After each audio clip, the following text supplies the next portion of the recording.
Today's class is entitled The Measure of a Man, the Mind of a King. The Measure of a Man, the Mind of a King. So we're going to deal with mindset and manhood today. So sisters, pay attention and on how you can help and aid your husbands so they can be better for you. All right. The three S's: sex, silence, substance. That's what you take away from today's class. So, brothers, y'all all right? All praise. Play that first video, please. The first video. Yep, that's it right there. Boys talk, men act. Boys play, men build. Boys want power, men earn it. Boys demand respect, men command it.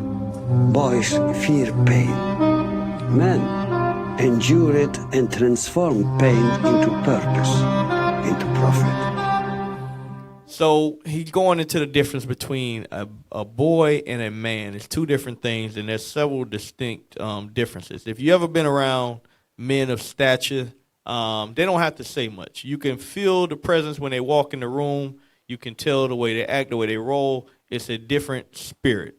Message. It's a different spirit. So that's what we want to evoke today. So today we're going to deal with manhood and mindset. So who can tell me, what is a man according to the Bible? What is a man according to the Bible?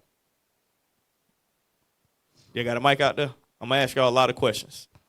What is the first step of being a man according to the scriptures? All y'all should know this immediately. This is precept book number 1.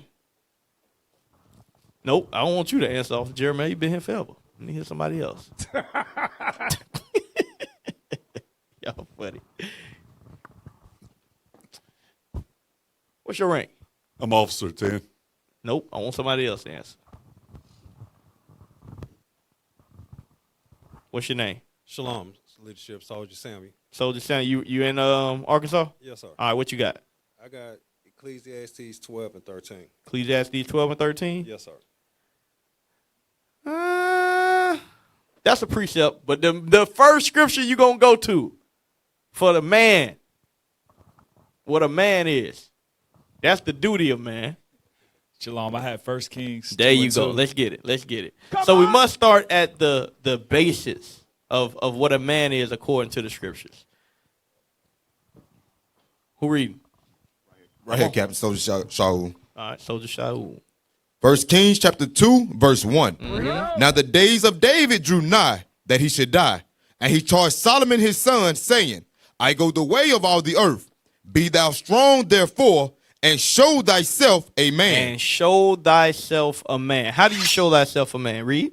And keep the charge of the Lord thy God, to walk in his ways, to keep his statutes and his commandments and his judgments and his testimonies, as it is written in the law of Moses, that thou mayest prosper in all that thou doest and whithersoever thou turnest thyself. So the first step of being a man is keeping the commandments. That is the prerequisite for you to even be mentioned in manhood. Yeah. According to the Bible.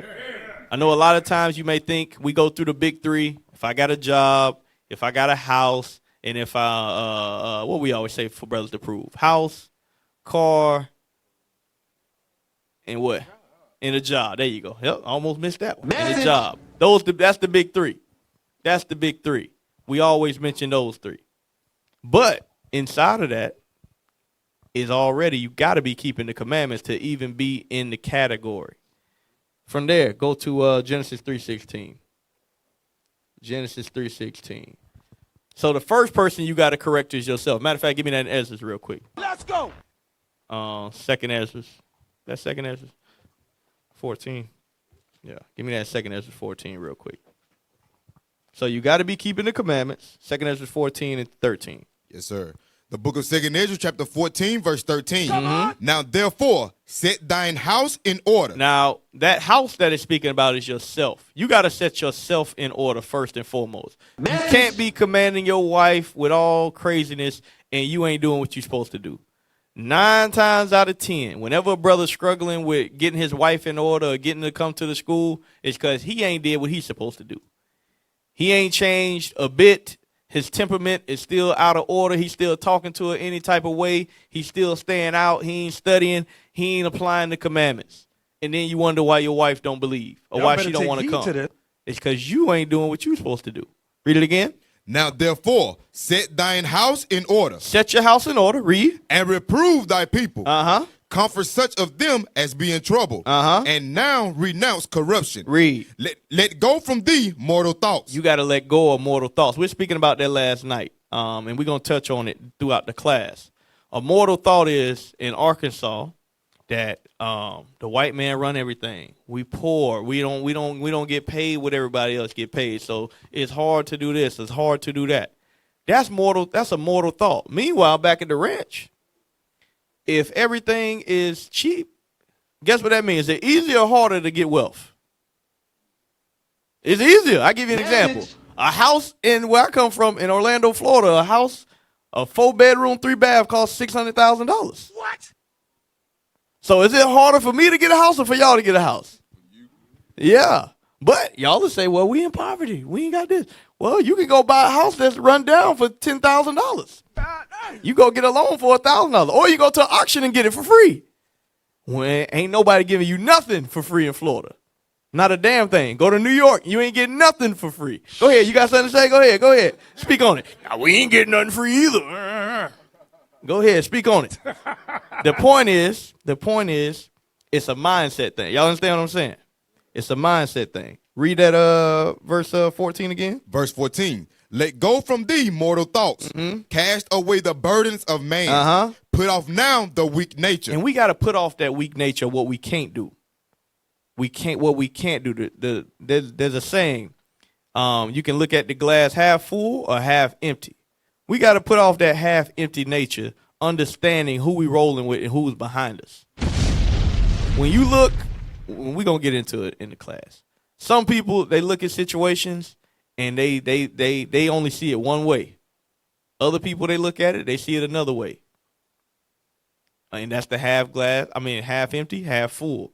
Us being Israelites, understanding who our Father is, who the Son of God is, we should always look at the glass half full. Because what? We keep the commandments. That's right. We doing what we supposed to be doing. How can we have a mindset of lack when you know you the only people on the earth that's doing what the most powerful man on the earth is telling you to do? Yeah. You should always have a mindset that ain't a damn thing we can't do. What's holding me back from doing anything, understanding I'm keeping the commandments in the faith of Christ? From there, go back to Genesis 3:16.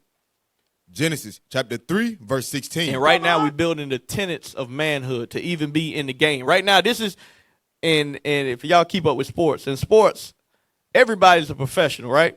Let's say the NFL, for example. Everybody's a professional, correct? Yes, sir. Does everybody go to the Pro Bowl?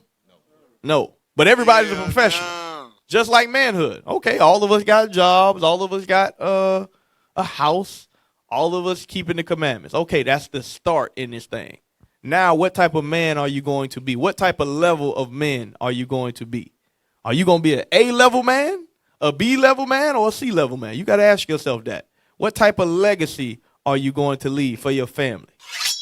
Go ahead, read that. Genesis chapter 3 and verse 16. Uh-huh. Unto the woman he said, I will greatly multiply thy sorrow and thy conception.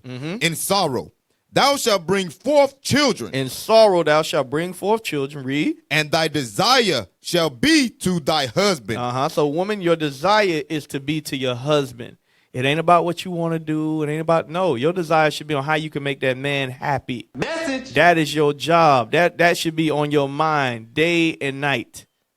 Day and night. How can I make my husband more profitable to the body? More profitable to the children. How can I do that? What do I need to do? How can I wake up earlier before him? How can I make sure the house is clean? How can I make sure the kids are taken care of? Whatever it is. Or most men, how can I do what he's telling me to do? Because we don't make it hard. Sisters, any of y'all husbands speaking code? Hell no. No, they pretty plain, right? Brothers, y'all playing with y'all wives? Playing? I know I'm playing. Hey, I need it all day, every day. Yes. Yes. That's what I want. Come on. I don't care about going out to eat. I don't care about taking a walk down the park. I'll do that for you. You can tell me, and guess what? We're going to make it happen. But I don't care about it. Hell no. I don't care about that. But there are things that I want. And I'm be very specific and let you know what I want. Just make those things happen. Men ain't hard to please. They not hard to please. Y'all hard to listen. So, read that verse.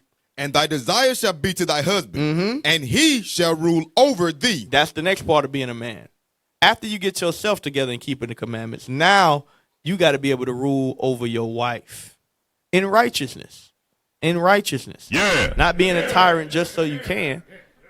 Understanding, we're going to get to this further in the class as well. You are a servant. You are a servant. And not just to the body, you're a servant. You don't understand. You're a servant unto your wife. You're a servant unto your wife, and guess what? That same spirit that you give off to her, guess what she should do in return? She should do that same thing, understanding her position in the marriage. That's her job. That's her role. But as a man, as a provider, you are a servant to your wife. Meaning what? You're providing the protection. You're providing the support. You're providing the clothing. You're providing the food. You're providing all those things. You're being a servant. You're not in a servant stature, but you're being a servant. That's right. Does that make sense to y'all? They talk about leadership. You got servant leadership, and then you got boss leadership. We should all aspire to be in that servant leadership position. That's the same way Christ rolled. Christ wasn't a boss leader. He was a servant leader to the people. So you got to get yourself together, then you get your house together. Genesis 26:5. The book of Genesis, chapter 26 and verse 5. Because that Abraham obeyed my voice and kept my charge, my commandments, my statutes, and my laws. So read it again. I'm sorry. Verse 5. Because that Abraham obeyed my voice. Abraham obeyed my voice. Read. And kept my charge. And kept my charge. My commandments. My statutes. And my laws. So Abraham kept the commandments. He made sure everybody else around him kept the commandments. His family was intact. That's why the Lord could make the promise with him. He got put to what was the test that Abraham had that he believed? What was one of the tests that he had? Somebody stand up, get the mic, speaking to the mic.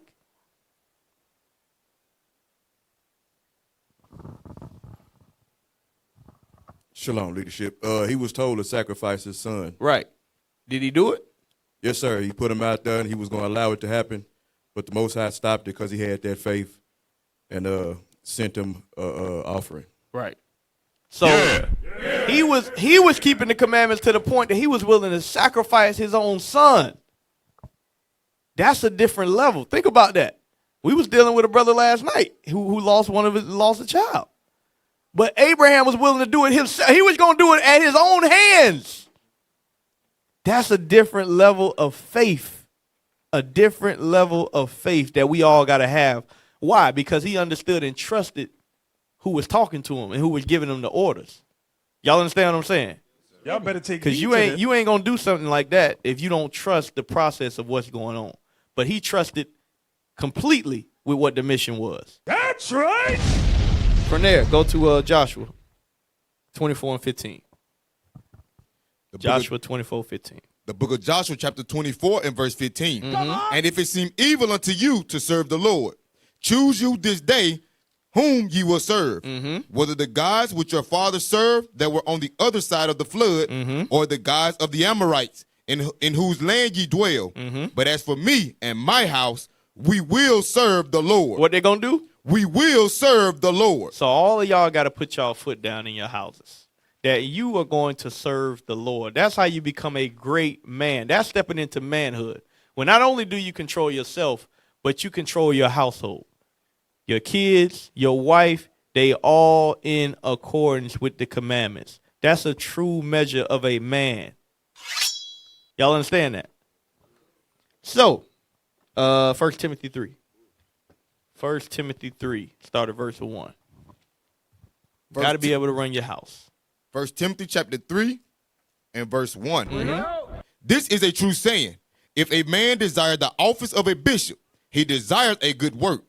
A bishop then must be blameless, the husband of one wife, vigilant, sober, of good behavior, given to hospitality, apt to teach, not given to wine, no striker, not greedy of filthy lucre, but patient, not a brawler, not covetous, one that ruleth well his own house. One that what? Ruleth well his own house. You have to be able to rule your house. You have to be able to rule your house. Read. Having his children in subjection with all gravity. For if a man know not how to rule his own house, how shall he take care of the church of God? So if you can't rule your house, how you going to come in here and instruct people? How you going to instruct many, as it says in Daniel 11? If you can't run things in your own house. We say it all the time. Me and Captain Mattathias. Brothers know the scriptures. That's good. That's excellent. But if you ain't doing what you're supposed to do at your house, if you ain't doing what you're supposed to do when you leave here, meaning what? You applying what you're learning. If you ain't putting in bricks in the body, and not saying that teaching ain't putting in bricks, but we should all know the scriptures at this point. That should be a given. Now, what level? That's on you. But you should know the basics. Now, what are you doing with those scriptures that is manifesting in your works outwardly, that now you take what you're learning and it's inspiring you in the spirit, that now you create a whole office off of it? That now you lead a campaign, you lead men to do different things that ain't just camp. That you take men and you do a youth violence. That you take men and you go to a community center. That you figure out different offices in the body that's needed, and now you're taking that and applying it. That's different levels of manhood. That when you see issues, you can fix them. You don't need somebody else to come and tell you and coddle you and how to do it. No, you see the issue, you can fix the issue.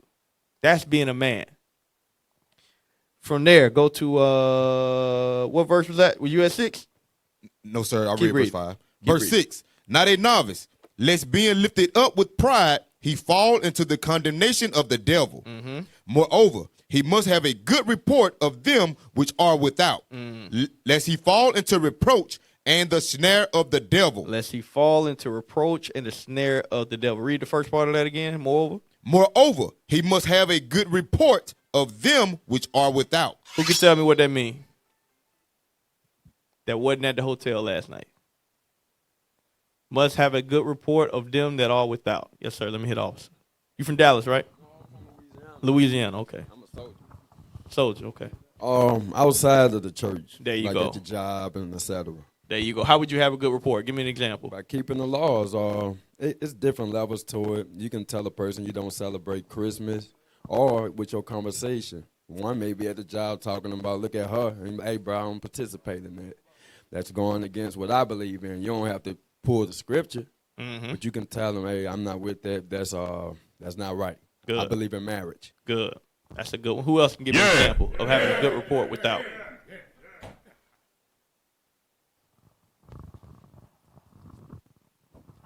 Being respectable, going back on the job, other men disrespecting the supervisor, disrespecting each other, co-workers and stuff like that, let them know, hey, that's not right. Right. You know, deal respectfully with one another. Deal with him how you want them to deal with you. Right. So all praises. All praises. That's right. Good answer. So having that good report, we got many examples of that all throughout the scripture. I just give you one. Joseph was third over Egypt.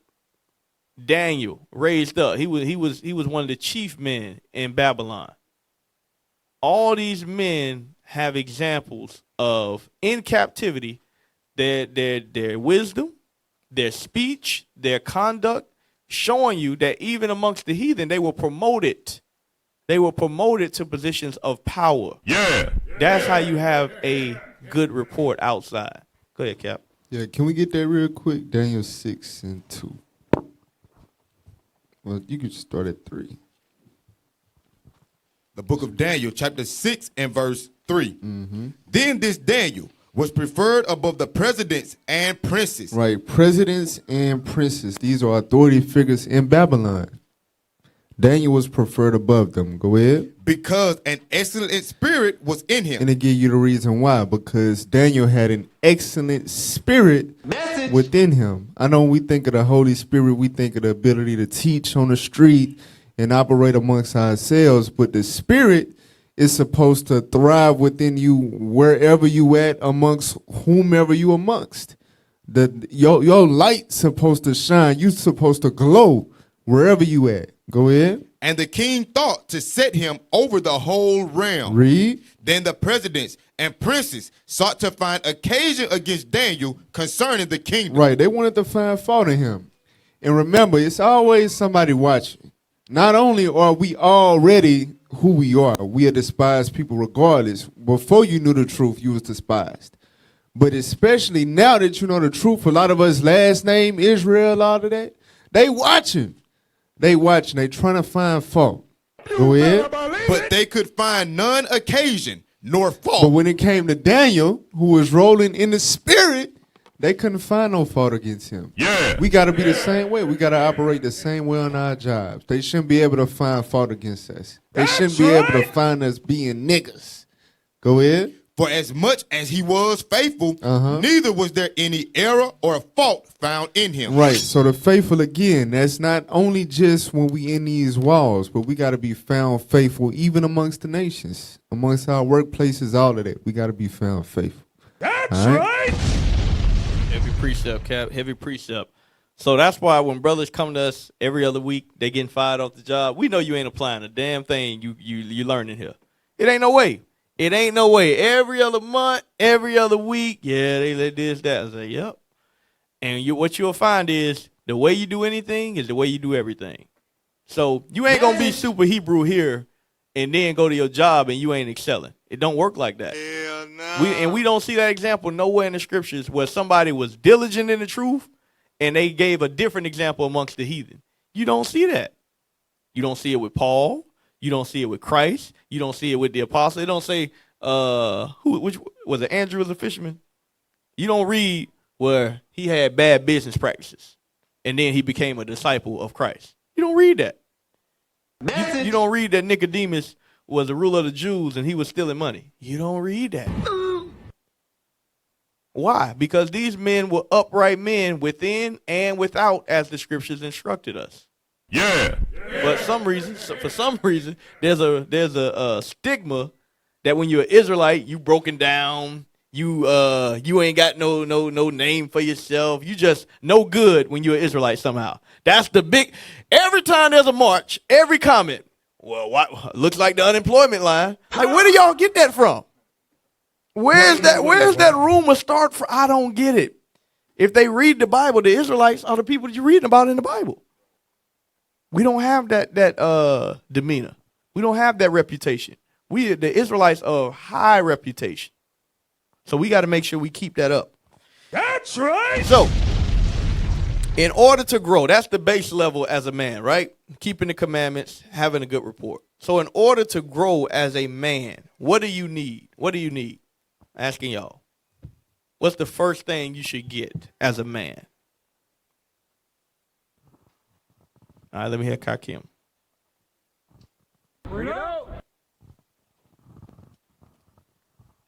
Hey, Shalom Cap. I would say the first step would be applying 1 Peter 2:2, desiring the sincere milk of the word. Okay, I like that, but okay, how do you do that? Search out the scriptures, learn. You come and you show up around your leadership. Ah, there you go. It took you a while to get there, but you got there. Yeah. Say that part again. Let's see if you got it. See what I wanted out of that. Get around your leadership. So in the world, a lot of y'all get officers that's put over you. In the world, they call that a mentor. You should get a mentor guide. And not only should you do that in the truth, you should do that where? In the world as well. A lot of young black men, we go through life by ourselves not knowing anything. If I'm a businessman, let's say I'm going into the banking system. What should I do as a man that's going into the banking world? What should I do? Right? You should seek out men that's been there. For real, Hey, how can you help me and do this or do that? A lot of brothers want to be entrepreneurs. Okay, you should reach out to other brothers. I remember when I started my first business, I got a branding business, and there was a brother in town. He was a videographer, big time videographer. He makes 6 figures a month. And I reached out. I said, hey, can I have lunch with you? He said, yeah. No problem. Asked him. I sat down. We had lunch together. He showed me some of his contracts and stuff that he doing. Just so I can see it for myself. Because a lot of times as young men, we don't know what's possible. You don't know it's real until you see it. Message.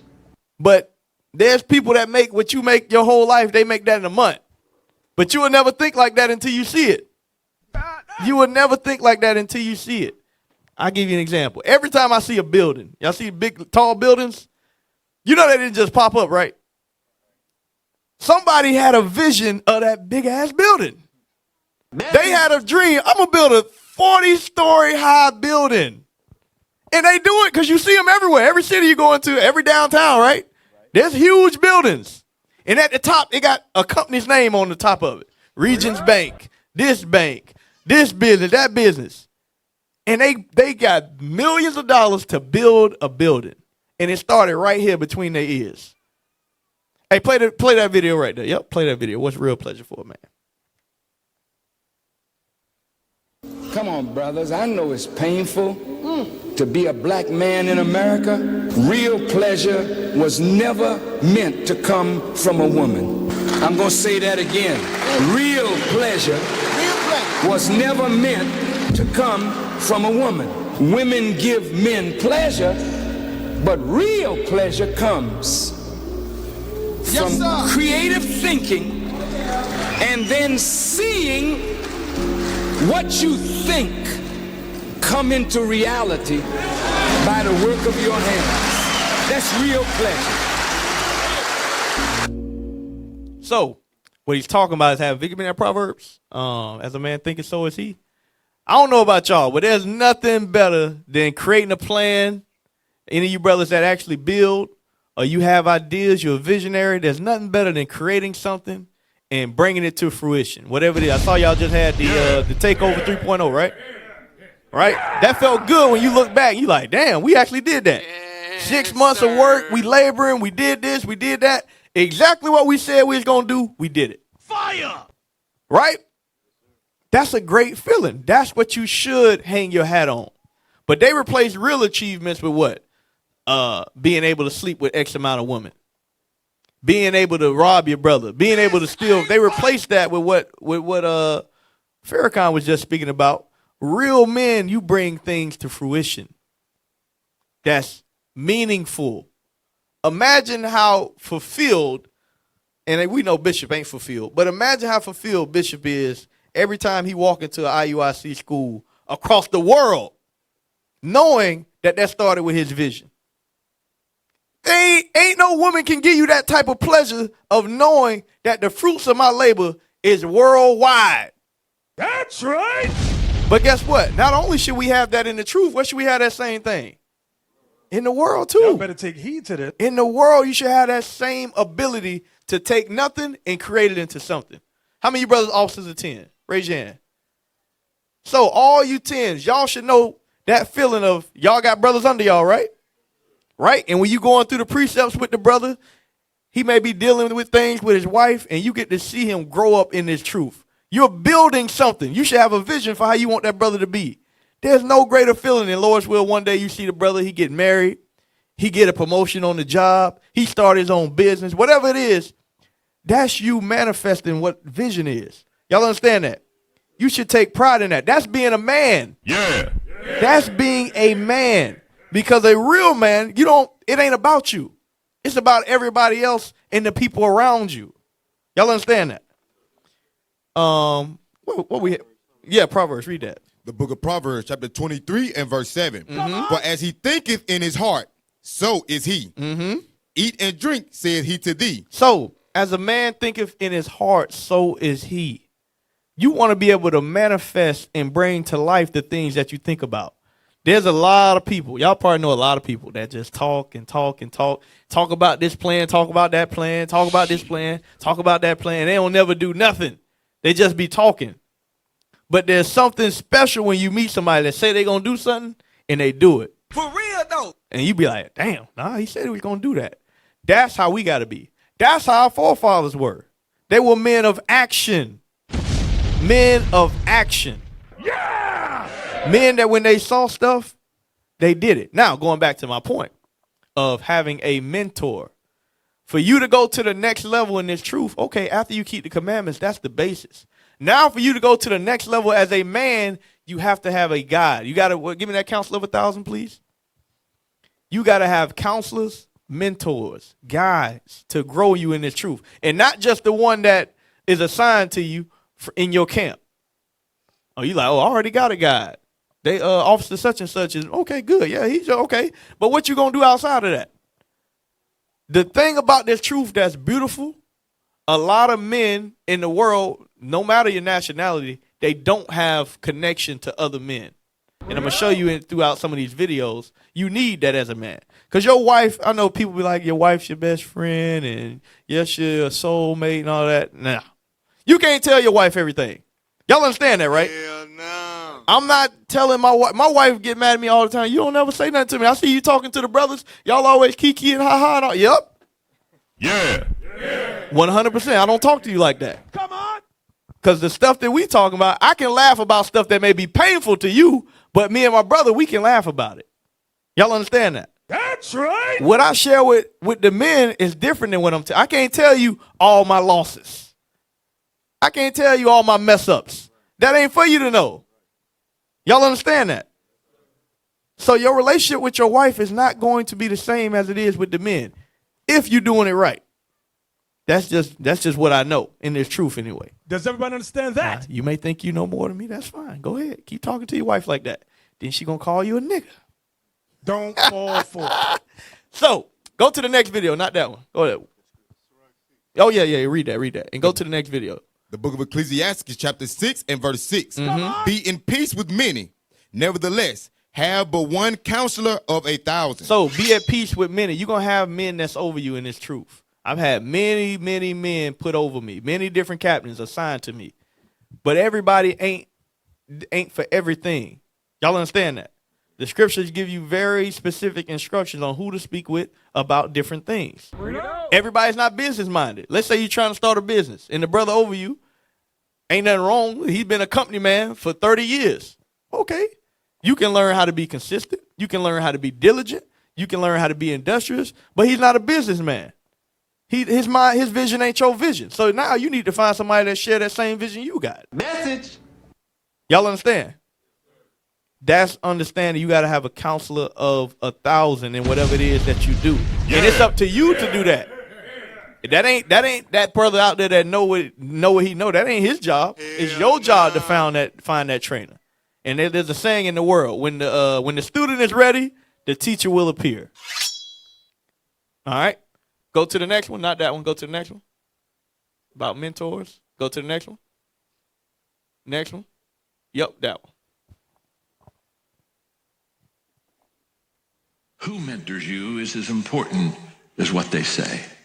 What they say will teach you, give you information. Who they are will change you. It's contagious. Because you see, when you're around big people, they make you feel bigger. And when you're around small people, they make you feel smaller. So, going into your mentor, into your guy, it says what they say is not as big as who they are. Because now we in the information age, right? Let's be real. Does anybody need information from anybody? Anything I can tell y'all, you can look it up 9 times out of 10. He ain't lying. But they can't give you experience and they can't give you a real life example of what I'm going to tell you. Go ahead. Message. Real quick, get Proverbs 13, dealing with the Edomites said in the clip. Proverbs 13 and verse 20. Matter of fact, start at 19, because this go with what Farrakhan said. Read 19. The book of Proverbs, chapter 13, verse 19. The desire accomplished is sweet to the soul. So that's the real pleasure for real men, right? Real men ain't fully occupied and just waiting on the next NUT, right? Message. The real pleasure for men is having a goal that you set and that you meet, that you accomplish. God said that that's sweet to the soul. Go ahead.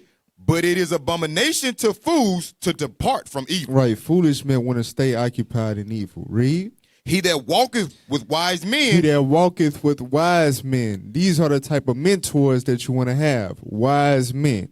Men that are wise in certain areas that can help you in accomplish certain things. Yeah. Go ahead. Shall be wise. Right. You shall be wise. That's a equation. You walk with wise men, equal sign. You'll be a wise man. If I show you 9 of your friends, you the 10th or whatever they is. Right? Go ahead. But a companion of fools shall be destroyed. Right. So if you choose the wrong mentors or you don't choose no mentors, you just deal with your peers, like in 1 Kings 12 with Rehoboam, that's going to be unto your destruction. So the Bible is clear. Get mentors that are wise, and that's how you'll be successful. That's the equation. That's right. You got to be wise enough to discern that. Y'all understand what I'm saying? Just because, like I said, just because somebody has a position, let's say he's an officer of 90. Just because he's an officer of 90 don't mean he's an officer of 90 in electricity. Message. Y'all get what I'm saying? Just because he's an officer of 90 don't mean he's an officer of 90 in marriage. I give y'all an example. This is a funny story. I was getting counsel for somebody dealing with my marriage, and he was like, yeah, you know, in my marriage, my wife ain't did this in years. I said, yeah? I said, oh, you ain't the person I'm counseling with. I don't care if you is over me. I won't call you about this no more. Because I be down. Okay. I call it somebody else. But you got to have discretion. It ain't that, oh, he's over me, so now you got to go through that. Hell no, you know what's right. That ain't right. Yeah. But you got to have that discretion. But you still should seek that. You got to find it. You got to find that counselor. And you should Does be able to everyone see it by understand their that? works. So, go back one video. Play that. Come on. Yeah, that's it. Play that one. The top 3 lessons I've learned that have shaped my life to this point. First, they can't exist without you. That job you're prioritizing, that party you have to go to, that business you must be involved in, that thing you have to do, you don't have to do anything. Those people, that project, that business can happen without you. Prioritize you first. That is probably the number one thing I've learned over the years that's shaped me. The second thing I've learned over the years is that it's okay to not be okay. Just be careful who you share that with and protect yourself and don't overexpose yourself. The third thing I've learned over the years is nothing exceeds and succeeds like success. You want to be taken seriously, deliver on the wins. You say you're going to do something, do it at the time you said you're going to do it. Nothing succeeds like success. So the part was when he, the second point that he made in that one, which I'm gonna hit that third point later. But he says, don't overexpose yourself. Some of y'all talk like I was talking with your wife. Y'all share every win, every loss with your wife. Nope. Don't fall. I'm only sharing my wins with my wife. That's it. That's all she gonna know about. Cause the women ain't like you. They not like you. They not built like us. The scriptures say they the what? They the weaker vessel. They the weaker vessel. Give me that Micah. Yep. Let's go.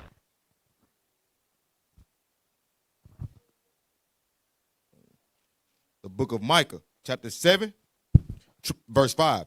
Trust ye not in a friend. Put ye not confidence in a God. Keep the doors of thy mouth from her that lieth in thy bosom. So, read it again. I'm sorry. Trust ye not in a friend. Trust you not in a friend. Put ye not confidence in a God. Put not confidence in a God. Read. Keep the doors of thy mouth from her that lieth in thy bosom. Right. Keep the doors of your mouth shut. Keep the doors of your mouth shut. Not saying you can't have a conversation with your wife, that y'all can't have a good time, y'all can't go out to eat. No, I'm not saying that. But she don't need to know every single thing. For real though. Y'all good on that? And I ain't talking about hoes. Cap said I can have some hoes on the side and not tell. No, that's not what I'm talking about. That's adultery. Y'all get that, right? Yeah. Go back on the real quick. Yeah, Can I add to that real quick? Yeah. Sirach 8:19. So Cap on point, and the scriptures tell you the reason why. And not to say that you would expect malice from your wife, but we know how it go. A lot of times in marriage, you say something and then she'll use it or hold it over your head or use it against you and stuff like that, right? You know what I'm talking about? Sirach 8 verse 19. Ecclesiastes chapter 8 verse 19. Open not thine heart to every man. Right, that's overexposing yourself, like the brother said in the clip. Read. Lest he requite thee with a shrewd turn. Right, that person gonna use that intel that you gave them against you to do something to, deter you or whatever the case may be. So you gotta be very, very mindful of the information that you give out, especially dealing with your woman, the opposite sex. All right? Because, like Cap said, being that they're the weaker vessel, for example, you may have had a goal that you set, right? And you share that with her, but you didn't have to. So now when something happened or something changes, then she get worried and stressed out. And, well, I thought we was going to do this and do that. So you just caused all of that worry and stress from that direction for no reason. When you didn't even have to share that. Right? Y'all understand what I'm saying? Yeah. Go back videos. Go back 2 videos. Yep, that one. You must sacrifice peace. Yep. Press play on that one. One thing I hear women say all the time, and I think this is a lack of self-awareness from women, is they will say things like, I want my man to be vulnerable. And they think what they want is for their man to unload all the shit that he's going through. But here's the reality. A guy goes through a lot to take care of his family, to protect those he loves, and to be a man. If he unloads that on his woman, he's going to destroy her peace. He's going to destroy the peace of the home. A man has to sacrifice his peace so that he can provide peace for his family.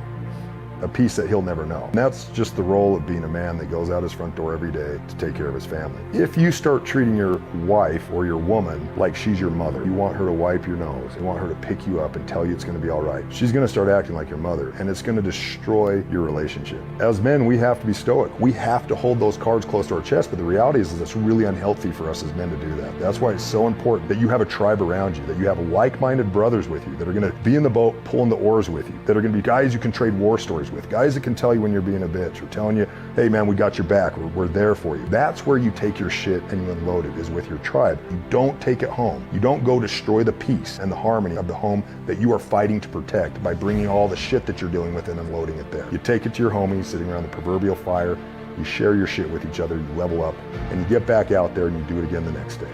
That's the journey of being a man. Right. So, as you said in the video, same thing.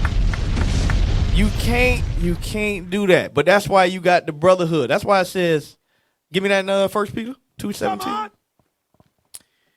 You can't share that stuff with your wife. Because like he said, you're going to destroy the peace in your home. Because women are worrisome.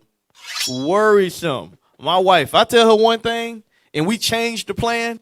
Why you change that? I ain't got time to explain that to you. Now you calling me a liar. Well, you told me we would. What? No. Now I got to explain to you all this stuff. We don't control the whole world. Things happen. Things happen. We don't have time to explain everything to you. We're not lying to you. We got to move. Yeah. Do y'all get that? Sisters, do y'all understand that? Do you sisters understand what I'm saying? All right. 1 Peter chapter 2, verse 17. Uh-huh. Honor all men. Do what? Honor all men. Uh-huh. Love the brotherhood. Do what? Love the brotherhood. Uh-huh. Fear God.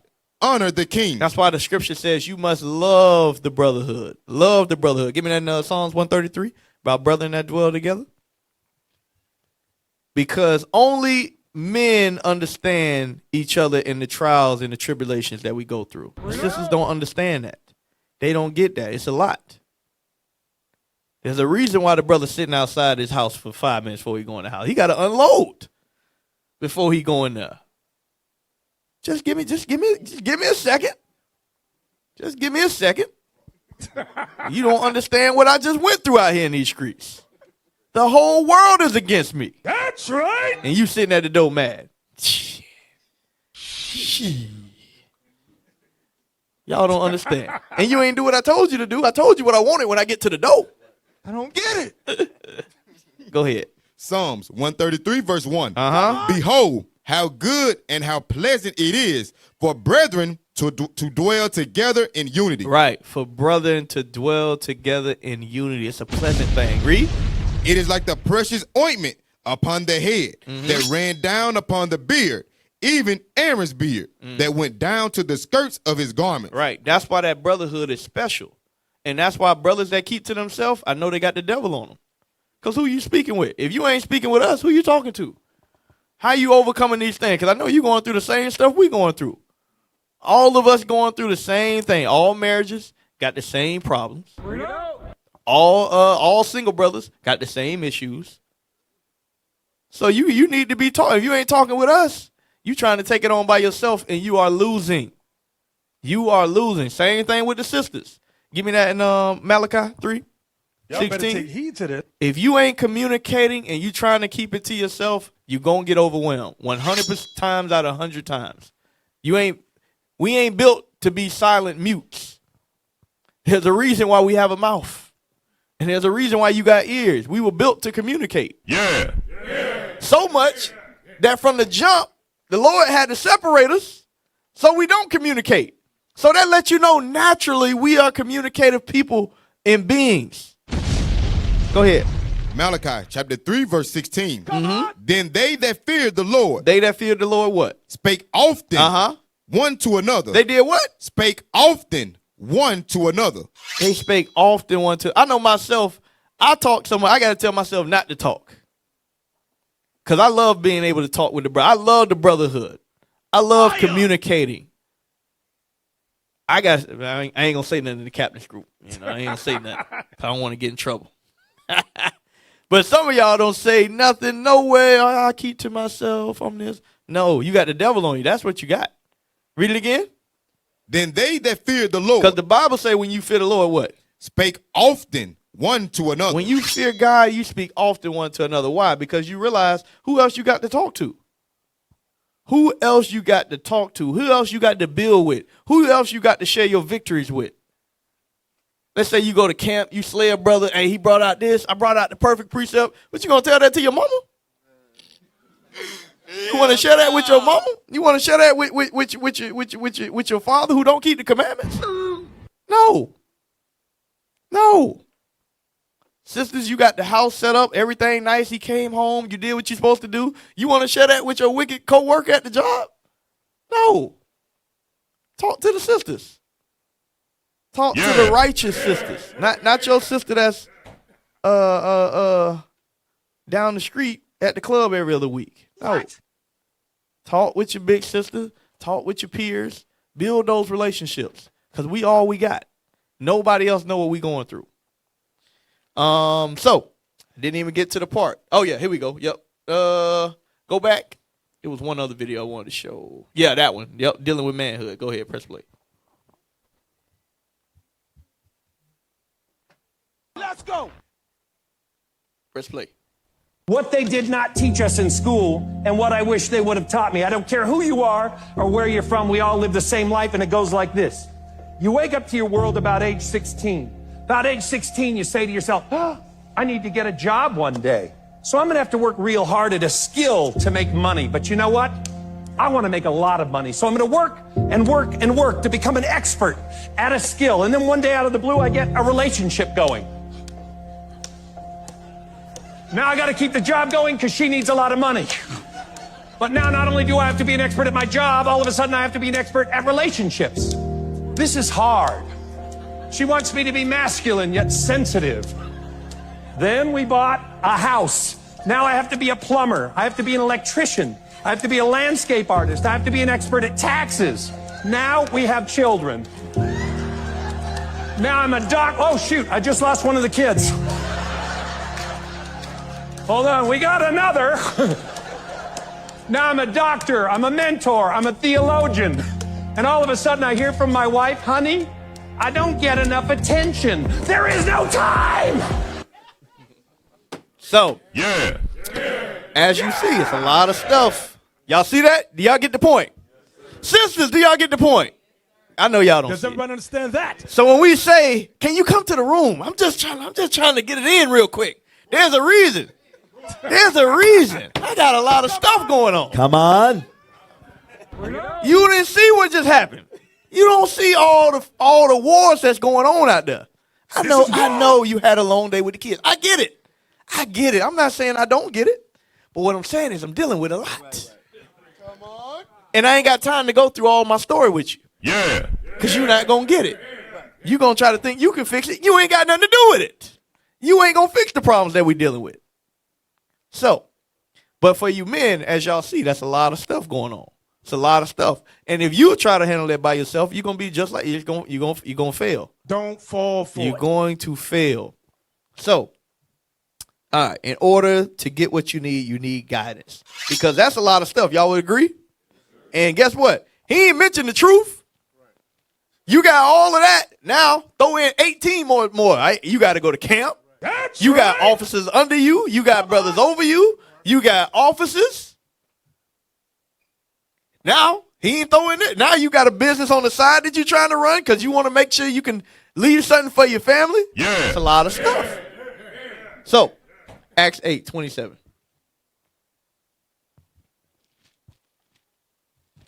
The book of Acts, chapter 8, verse 27. We're going to read down to 31. And he arose and went, and behold, a man of Ethiopia, an eunuch of great authority under Candace, queen of the Ethiopians, who had the charge of all her treasure and had come to Jerusalem for to worship, was returning and sitting in his chariot read Isaiah the prophet.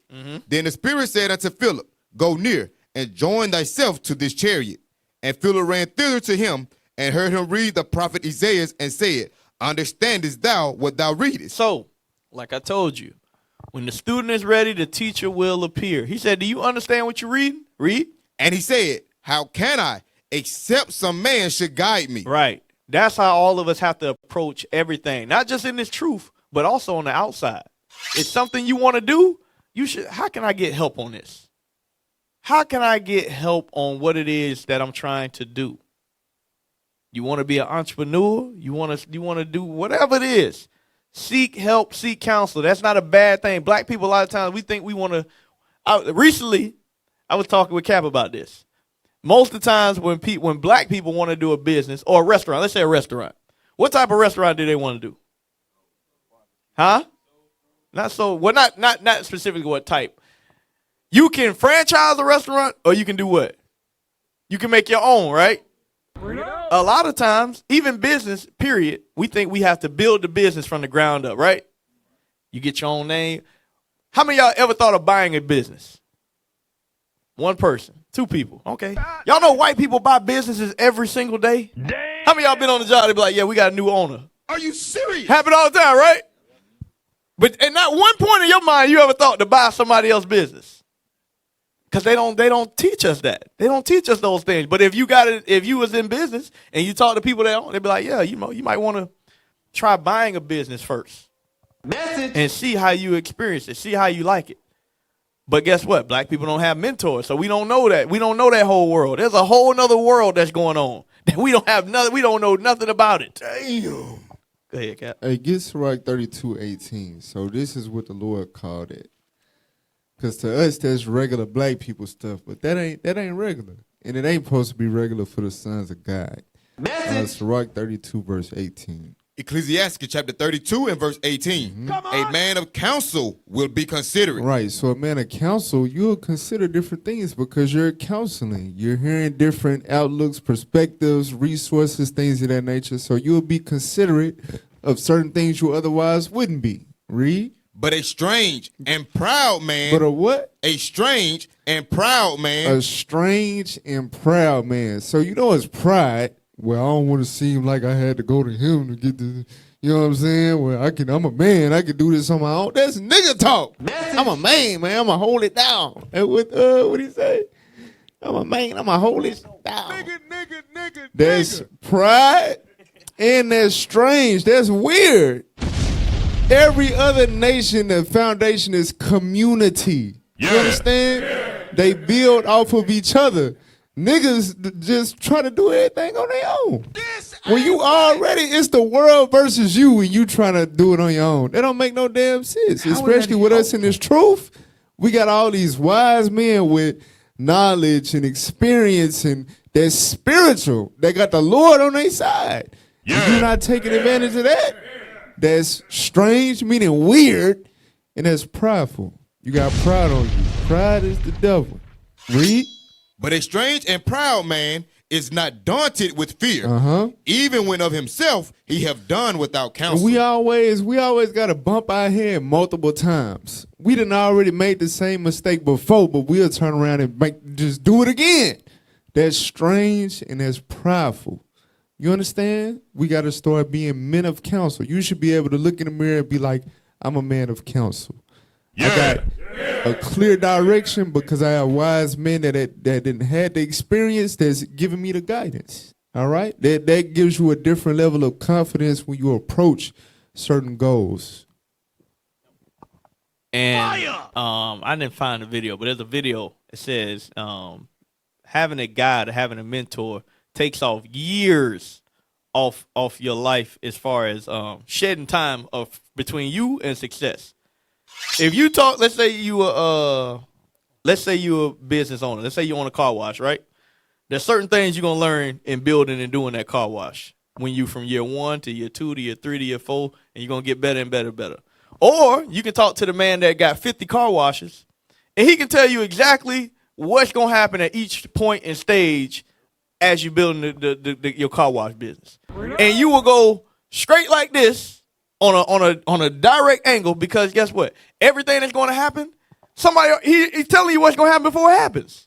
Message. In this truth, it's the same thing. In this truth, you've been around somebody that's been in the truth 12, 15 years. They can tell you exactly what's going to happen, when it's going to happen, how you're going to hit a wall, how you're going to do this going to happen in your marriage. Why? Because they've been there. They've been there. They've done it. It ain't going to be no surprise. Y'all understand what I'm saying? Or you can go through and think you're going to figure it out, and okay, you can do it that way and be a crash test dummy. Or you can listen to the person that already crashed, like, hey, he already crashed. Let me see what he says so I don't crash. Yeah. Wouldn't that make sense?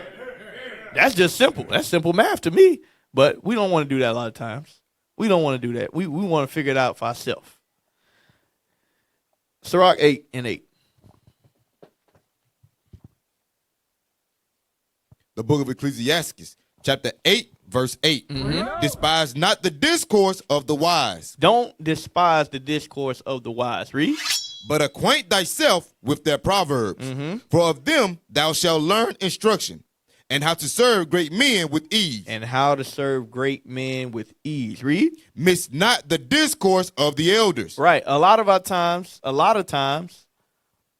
we don't have that. Why? Because in our community, we cut off from our elders.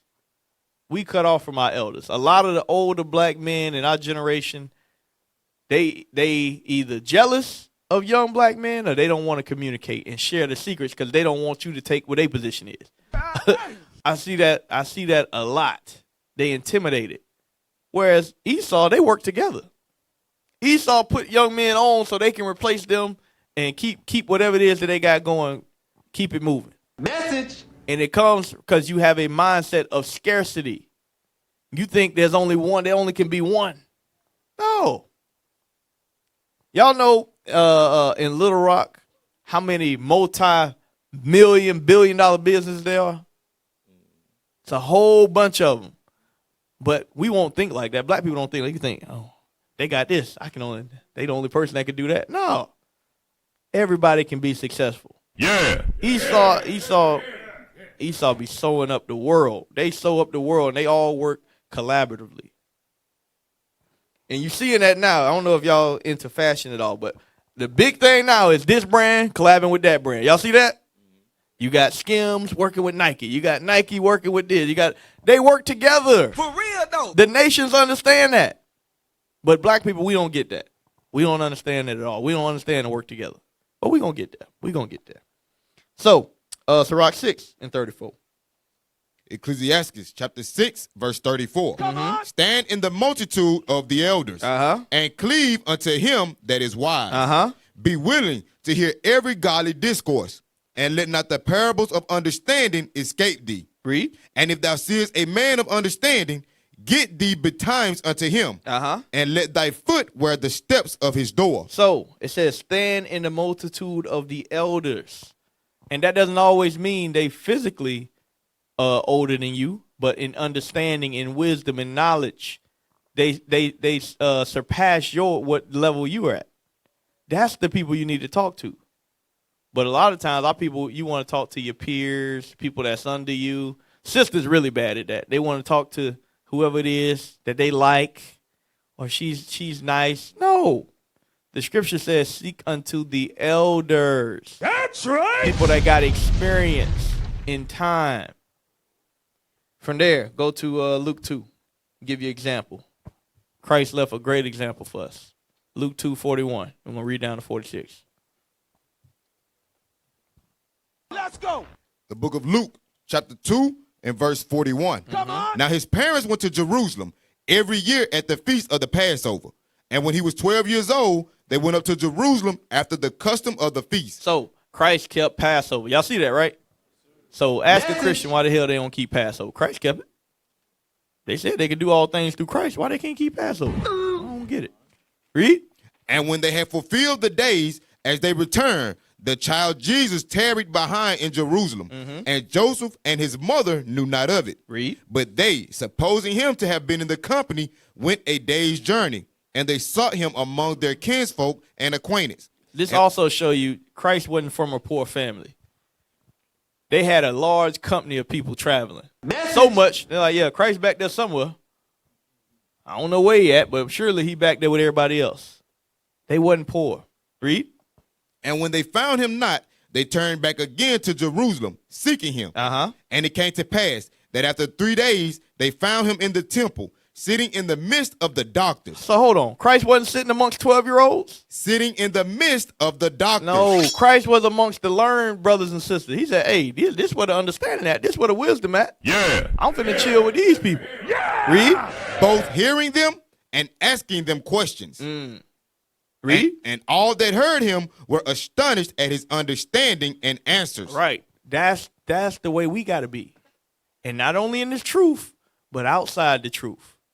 You on the job, you see the managers and certain people having conversations, you should seek to those conversations. If you allow. You should try to see what they talking about, how they handle themselves, how they handle different situations. I was weird. My job, I love meetings. I love meetings because I love to hear how people think, their plans, their vision. I like being around that because I'm a logistics guy. So I used to love meetings, and also it give a clear vision on what it is we trying to do. I hate cloudy stuff. Well, I don't know what's going on. I don't like that. But that's how we got to be. We got to seek to our elders.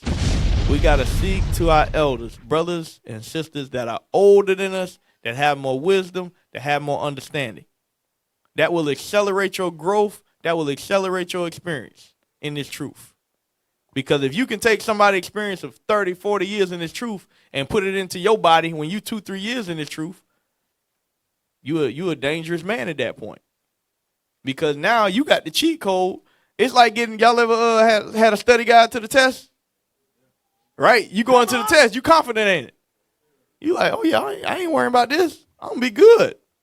I got all the answers. Message. But they be the same brothers and sisters that don't call their officer, that don't call their big sister. Why? Because you don't think they got the answers. Come on now, dog. You ain't got the answer, Sway. That's what they saying. But when you truly believe in the process, you're going to call. You're going to reach out. You're going to travel because you understand the importance of these things. So from there, being a man is changing your mindset. Being a man is changing your mindset. 2 Corinthians 13:11.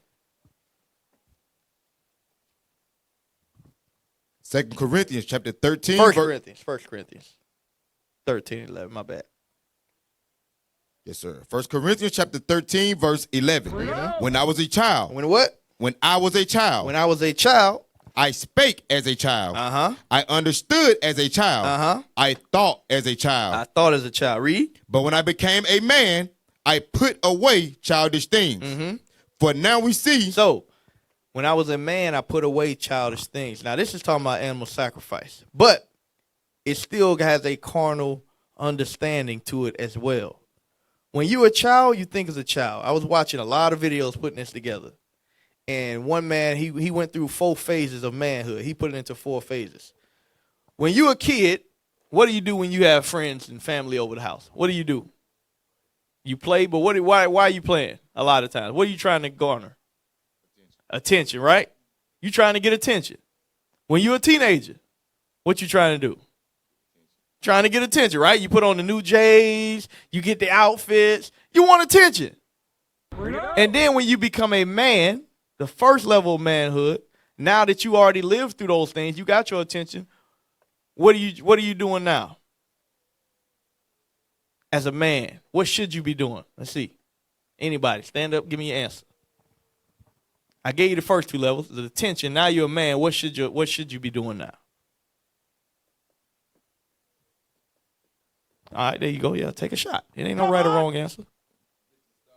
You get your stuff together, okay, and do what? Now that you got your stuff together, what can you do? What does a lot of people do once they get their stuff together? Get like a house, family, car, things like that. Right. But what do? You were trying to get attention when you were younger. Now that you're a man, what are you trying to do now? Would you still try and get attention? Okay, nope. Let's see somebody else. Let's see what somebody else is. Hey, Shalom Leadership. You're trying to build your name. Okay, you're trying to build your name. Okay, I like that. Let me hear brother in the back. I say like you more giving out that attention. There like you go. Now you're trying to give back. You trying to give back because you already did that, right? Yeah. As you become a man, I'll give you an example. In college, fraternities a lot of times. What do they do in fraternities? Fraternities, sororities. They do what? Community what? Community service, right? Because now you becoming a man, you becoming a woman. You understand now, I want to give back to the same people that I was in their same position. Y'all understand? But a lot of times you're doing that because you're getting something back yourself, right? I want to give back to you because I get community service hours, or I get this, or I get that recognition, whatever it may be. And then the next level of manhood is when you give and you don't want anything in return. You don't want anything in return, and you become a true servant in manhood. That's the level Christ was. Christ gave everything up to us and didn't want nothing in return. Y'all understand? So those are the levels that the brother had brought out. Go ahead, Cap. Check. Let me get a script on that. Acts 20. And start at 33, dealing with Paul. Let's go. Paul was a leader, prophet, teacher, as well as an example as a man. All right, read that. Acts chapter 20, verse 33. I have coveted no man's silver or gold or apparel. Right, I wasn't covetous. Go ahead. Yea, you yourselves know that these hands have ministered unto my necessities and to them that were with me. Right, so Paul had a what? A job. He had a job. He had a career that he could take with him on his travels. And he traveled with traveling companions, right, with other men. He said that his hands labored to not only his necessities, but to them that were with him. So Paul looked out for himself and the brothers that he had with him. Go ahead. I have showed you all things. Watch this. How that so laboring ye ought to support the weak. That's what Cap getting at. Supporting the weak, giving back. Go ahead. And to remember the words of the Lord Jesus. Watch this. How he said, it is more blessed to give than to receive. Right. That's that maximum level of manhood. You understand? That's that righteous, that godly mentality that our forefathers had. That's the example set before us. Yeah. Right? And that's what it's about. That's what being a leader is about. And Christ is the ultimate example of that. And there's many other of the disciples. That's right. And prophets that had that example. So, changing your mindset. So, a boy thinks small. Judges 1:19. And I won't say a boy, because a lot of times young men, they do think high. But I'll say before you become a man, you start to look at the realization of life and you think small on things. You don't think you can do A, B, C, D, because now you've been jaded through life. You're seeing different things, and now you don't have that same childlike mentality that you can do whatever you want. But you should. A true man, he thinks really, really big. Read that. Judges chapter 1, verse 19. Uh-huh. And the Lord was with Judah, and he drave out the inhabitants of the mountain, but could not drive out the inhabitants of the valley, because they had chariots of iron. And they gave Hebron unto Caleb, as Moses said. Hold on. You're reading fast. Read verse 19 again. Verse 19. And the Lord was with Judah. And the Lord was with Judah. What's going on in the book of Judges? What's going on in the book of Judges? Who can tell me? Give me a brief summary. You ain't got to be specific. Bring it out. Yes, sir. Go ahead.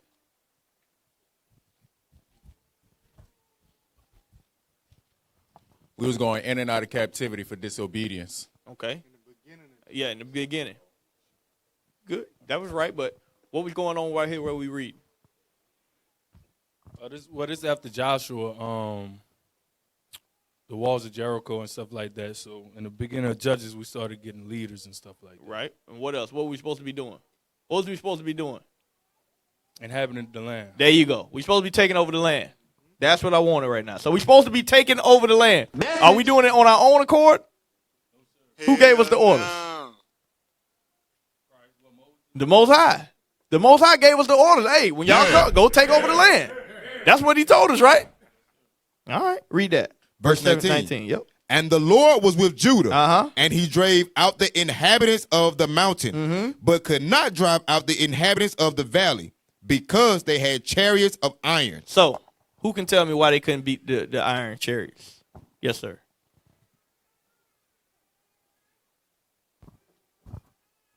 Because their weapons, they looked at their technology and said, we can't beat them because we're not as advanced as they are. Okay, so their weapons was better than ours. Right. Okay. Who else can tell me? So the iron was better than the Most High. I got you. All right. Kakim.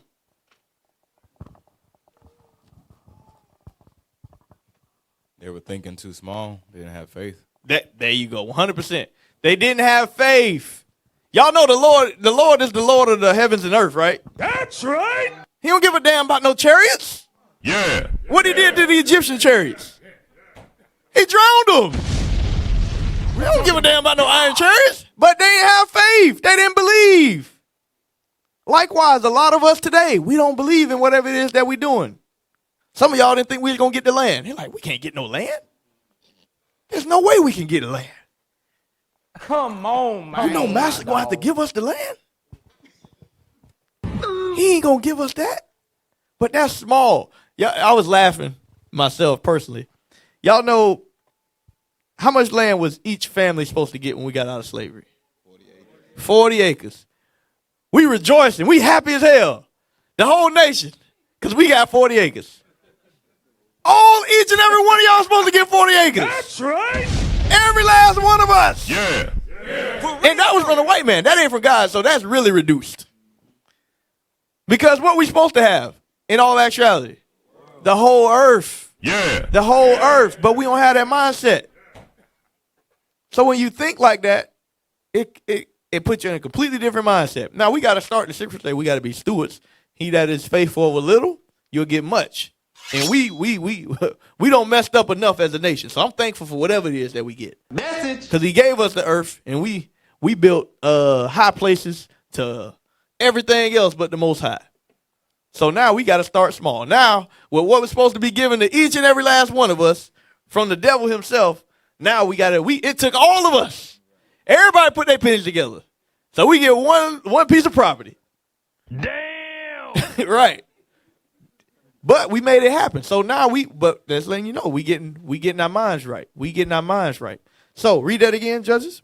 Judges chapter 1, verse 19. And the Lord was with Judah, and he drave out the inhabitants of the mountain, but could not drive out the inhabitants of the valley, because they had chariots of iron. Because they had chariots of iron. So because they lack faith, a man has faith. Joshua and Caleb, they said, nah, we can do it. And they was blessed in that thing. But as long as you ain't got faith, the Most High can't bless it. He can't bless nothing. I remember when me and Cap, we got our first school. We had 5 men. But we had faith. Bishop was in his basement. But he had faith. Yeah. You got to have faith. And real men have vision. Real men have vision. They have a plan, and they make it happen. That's part of being a man. The mindset of a king. From there, go to Matthew 8:23. The book of Matthew, chapter 8, verse 23. And when he was entered into a ship, his disciples followed him. And behold, there arose a great tempest in the sea, insomuch that the ship was covered with the waves. But he was asleep. Read. And his disciples came to him and awoke him, saying, Lord, save us, we perish. And he said unto them, why are ye fearful, O ye of little faith?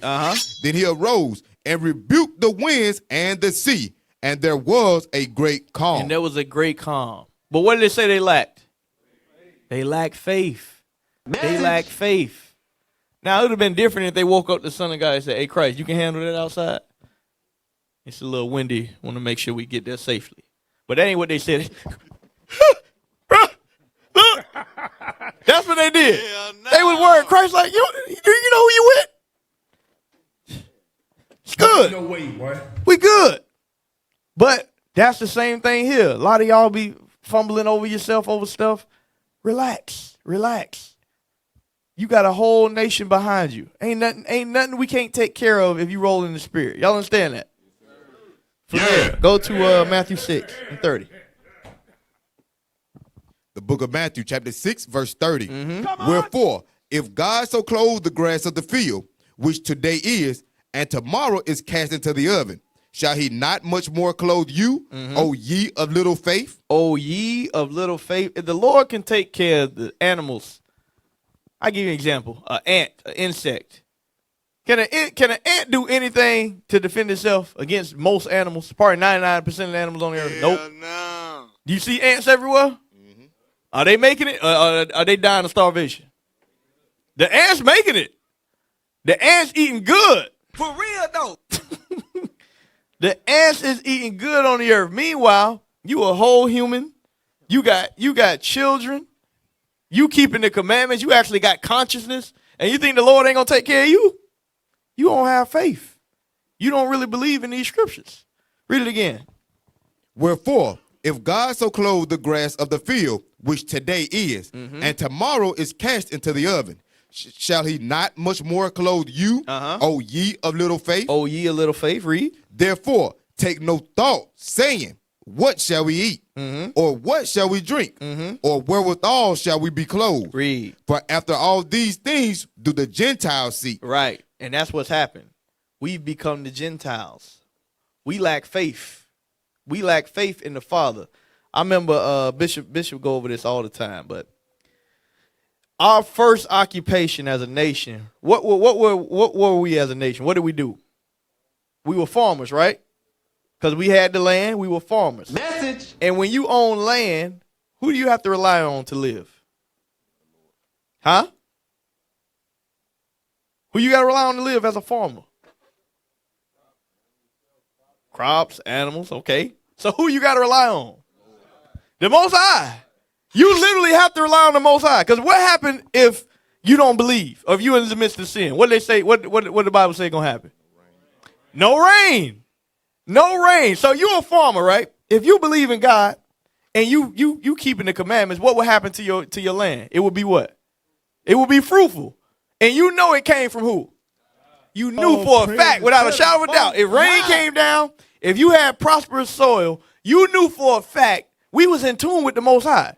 I don't think y'all understand how in tune we was. We knew this land is prosperous. The rain's coming down. It wasn't no sprinkler system. It was coming from the Most High completely. Come on. So, who would you put your trust in to make sure you didn't go against him? God, right? Now, fast forward 2,000 years. How you eat now?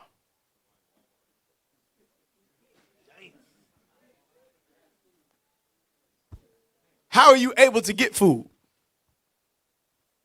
You got to work. Who give you a check? The white man. So who's replaced God? The devil. The white man's replaced God. Because of our disobedience. We used to could go to the Most High. You pray for rain. Message. You get the rain, you get the crops, you eat, you good. Now that whole system has been replaced. The white man has become our God. Damn. And with that, now we trying to get back to trusting the Most High. Because we like, yeah, I do trust the Most High, but the white man, he give me the bonus, right? No. That's some evil stuff. He don't do nothing. He can't do nothing unless the Lord allow it. Y'all understand that? I know it's hard to believe, But the white man ain't got no power. That's right. He ain't got no power that the Most High ain't give to him. I'll say that. You better believe it. You got something on that, Cap? All right. So, read verse 33. Verse 33.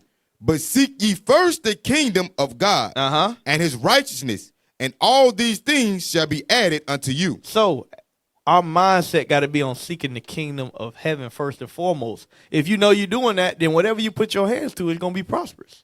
Message. That should be the mindset. From there, go to Numbers 13. Numbers 13, verse 1. We're going to read 1 and 2. Then we're going to read 16 through 19.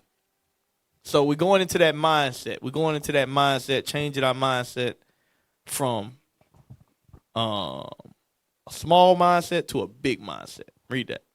The book of Numbers, chapter 13, verse 1. And the Lord spake unto Moses, saying, Send thou men, that they may search the land of Canaan, which I give unto the children of Israel.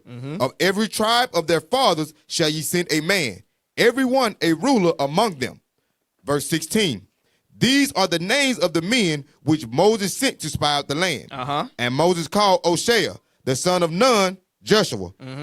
And Moses sent them to spy out the land of Canaan, and said unto them, Get you up this way southward, and go up into the mountain, and see the land, what it is, and the people that dwelleth therein, whether they be strong or weak, few or many, and what the land is that they dwell in, whether it be good or bad, and what cities they be that they dwell in, whether in tents or in strongholds. So he told them to go spy out the land, give me a report, and let me know what you find. Jump down to verse 27. Verse 27. And they told him and said, We came unto the land whither thou sendest us, and surely it floweth with milk and honey, and this is the fruit of it. Nevertheless, the people be strong that dwell in the land, and the cities are walled and very great. And moreover, we saw the children of Anak there. The Amalekites dwell in the land of the south, and the Hittites and the Jebusites and the Amorites dwell in the mountains, and the Canaanites dwell by the sea and by the coast of Jordan. So now they're giving a report on what they saw in the land. Read. And Caleb stilled the people before Moses and said, Let us go up at once and possess it, for we are well able to overcome it. So Caleb said, we can go do it. We can get the job done. He had that mindset of the glass half full. He knew because he had faith. He saw what the Most High just did to the Egyptians. He was like, the Lord just sent us out there. We just went out there just to give a report. But I don't give a damn what's going on. The Most High with us. I don't care how big they is. That's the mindset we got to have today. I don't care what's going on. We going to make it happen. Read. But the men that went up with him said, We be not able to go up against the people, for they are stronger than we. Because guess what? They ain't understand something. Victory don't come at your hands. Who bring the victory? The Most High. Give me that first Maccabees. First Maccabees 3:19.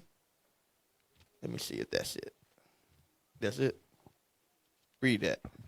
The book of First Maccabees, chapter 3, verse 19. No, that ain't it. Oh, I'm at second Maccabees. That's why. Go ahead. For the victory of battle standeth not in the multitude of an host, but strength cometh from heaven. Right. Your strength come from heaven.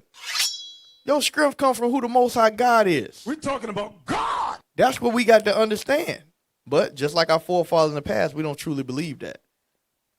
And we ain't seen nothing that our forefathers seen. They walked through the Red Sea. They saw it and still had an unbelieving spirit. So how much more? I understand why people are downtrodden the way they are. But guess what? Y'all seeing miracles too. We seeing stuff. We seeing the last days come to pass. Message. Scripture say Gaza going to be bombed. Y'all seeing it. Scripture say we're going to become an exceeding great army. You seeing it. The scripture say we're going to spread the gospel throughout the four corners of the earth. You seeing it. That's right. So now how can we have a mindset that we can't do something? Go ahead, Cap. Cap, this is the problem, right? So like the example that you brought out about what our forefathers seen. So they saw the Lord do the plagues. They saw the Lord, do all the miracles or whatever. But then when it was time to go on the land, the Lord told them to go and take the land. The problem is we want everything to be already done. We don't want to do the work. We don't want to do the work. We don't believe in ourselves or God to operate within ourselves. That's where the unbelief come in at. Go to Proverbs 21. Proverbs 21:25. The book of Proverbs, chapter 21, verse 25. The desire of the slothful killeth him. Right, because all of us got desires. We want nice things. We want big things. We want big things not only for ourselves, but for the nation. But the desire will kill a slothful person. Why? For his hands refuse to labor. It's only going to remain in imagination because he don't want to do the work. The Lord telling you what to do, how to do it, and all that. But he said, you got to do it. The kingdom is within you. That's like, damn, the kingdom within me? Damn, why? That's how niggas think. I don't get it. But watch it. I got one example with our forefathers. Go to 2 Chronicles 27. This is a small, minute example, but it just goes to show what a visionary looks like. All right? And it was one of us, one of our kings. 2 Chronicles 27 and verse 3. The book of 2 Chronicles, chapter 27, verse 3. It's King Jotham. Go ahead. He built the high gate of the house of the Lord, and on the wall of Ophel he built much. Read. Moreover, he built cities in the mountains of Judah. He built cities in the mountains of Judah. Go ahead. And in the forest he built castles and towers. So what is a forest? What's in a forest? Trees, right? So in order for him to build castles and towers, which are very large, like Kat was bringing out earlier, and wherever he go, he look at buildings, big, tall, nice buildings, right? That's castles and towers. But a forest before the castles and towers was there, it was just straight trees. So we had to knock the trees down, you understand, and gather materials to build brand new infrastructure. That means he saw the castles and towers when it was just a forest of trees. He saw the castles and towers. Yeah. But what was the difference? Because we might see the same thing. You understand? When we ride by, we see fields and trees and all that, man. We could have a community here. The thing is that he did the labor. He put the action in place. He put the men to work and they got it done. They built castles and towers. That's what we got to do. We can't just have the desire. We got to put our hands to the labor. That's what real men do. Hit the bomb! Fire! There's a saying in sports, it's not about the product, it's about the process. You don't worry about the product, you worry about the process. In the process, that's where the success is found. Doing the same thing over and over and over again. And then you'll finally get the product that you want. So, yeah. What was we at? What verse? We're done with Matthew. Numbers. We're at Numbers, right? Yes, sir. We was at verse 27. 27? Oh. 31. Oh, yes, sir, verse 31. But the men that went up with him said, we be not able to go up against the people, for they are stronger than we. And they brought up an evil report of the land. Hold on, what they do? Brought up an evil report of the land. They said, man, we ain't going to do it. That's some evil This stuff. is evil. They said, hey, this ain't good, y'all. We do this, it's going to be bad. It's going to be bad. Myself, I like when people say that. I got to send y'all a video. I like when I hear that it can't be done or this or that. That let me know I'm in the right spot where I want to be. Right in the right spot where I want to be. Yeah. Let me see. I got to find this video. I'm going to send it to you, bro. Go ahead, Cap. That kind of hit on what you was talking about last night about choosing your enemy. Right. You want somebody to challenge you like, I bet you can't. I bet you won't. Right. You understand? That's what it fuel you on a basketball court. You understand? It fuel us when it comes to sports and spades and shit. Let it fuel you in life. For real. That's what Cap getting at. Is you want to be challenged. You want somebody to doubt you, to have a benchmark of, okay, I'm finna prove them wrong. Come on. Let that fuel you. Let that motivate you. They got it? Y'all pulling it up, IT? All right. Do y'all with a curveball. Let's see. There we go.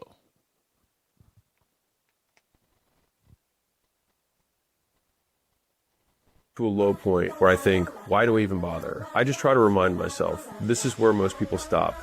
and this is why they don't win. Because to become who you want, you have to go through periods you don't want. You don't learn how to go through hardship without going through hard shit. And so if it's hard, good. It means no one else will do it. More for you. Right. So when you go through something that's hard, that means the next person ain't gonna do it. Yeah. They ain't gonna do it. Everybody know what hard look like. Damn, I want to do this. Yup. I'm definitely going to do it now. For real? Because I know you ain't going to do it. But somebody got to do it. Somebody got to do it. Like I told you. Somebody said I'm going to build a 400 story building. And they did it. Nobody did it before. Before they did it, nobody did it. Somebody said I'm going to make a car. Like, you can't make a car. They made it. You can't make a plane. They made it. Somebody did it. And guess what? Most of these inventions, guess who did it? Our people. That's right. Our people. The AC, we did it. The train, we did it. All this stuff. But you gotta have that mindset. You gotta have that mindset. Go ahead, Cal. When we did all that, we was at that low point. We didn't have our backs was against the wall. Now we done got comfortable in slavery. For real. Now we done got the brother that pulled up to the camera earlier. Why y'all always talking about bringing up the negative stuff that we overcame? I said, overcame what? Nigga, we ain't never get up out of it. We still in it. He in a damn hoopty 92 broke down box Chevy talking about what we overcame. We ain't overcame nothing. The hell? We done became content with our captivity. That's the problem. Our ancestors understood, like, nah, we got stuff to do. We got to make stuff happen. They wasn't giving us nothing. They wasn't bringing no appliances to the slave shacks. So we had to make stuff. And then they took our inventions and used it and made industries out of it. But now we done forgot and became disconnected with that power that we had within ourselves all this time. Yeah. From there, go to. Did we get down to 33? No, sir. All right, keep reading. Verse 32. And they brought up an evil report of the land, which they had searched unto the children of Israel, saying. That's why I brought that video up. Because when they brought up the evil report, brothers that was leaders, that was when they should have said, they should have been licking at their chops. Like, nah, this is exactly what we need. This is exactly what we need. Go ahead. Excuse me. And they brought up an evil report of the land which they had searched unto the children of Israel, saying, the land through which we have gone to search it is a land that eateth up the inhabitants thereof.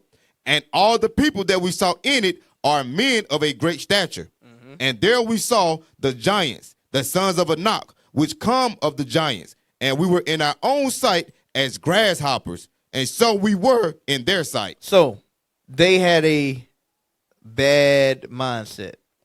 Because the leaders, those other 10 other spies, they took that spirit. Who they put that spirit on? The rest of the people. Go to Sirach 10.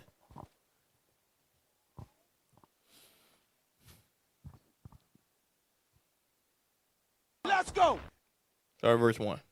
The book of Sirach, or Ecclesiastes chapter 10 and verse 1. Come on. A wise judge will instruct his people, and the government of a prudent man is well ordered.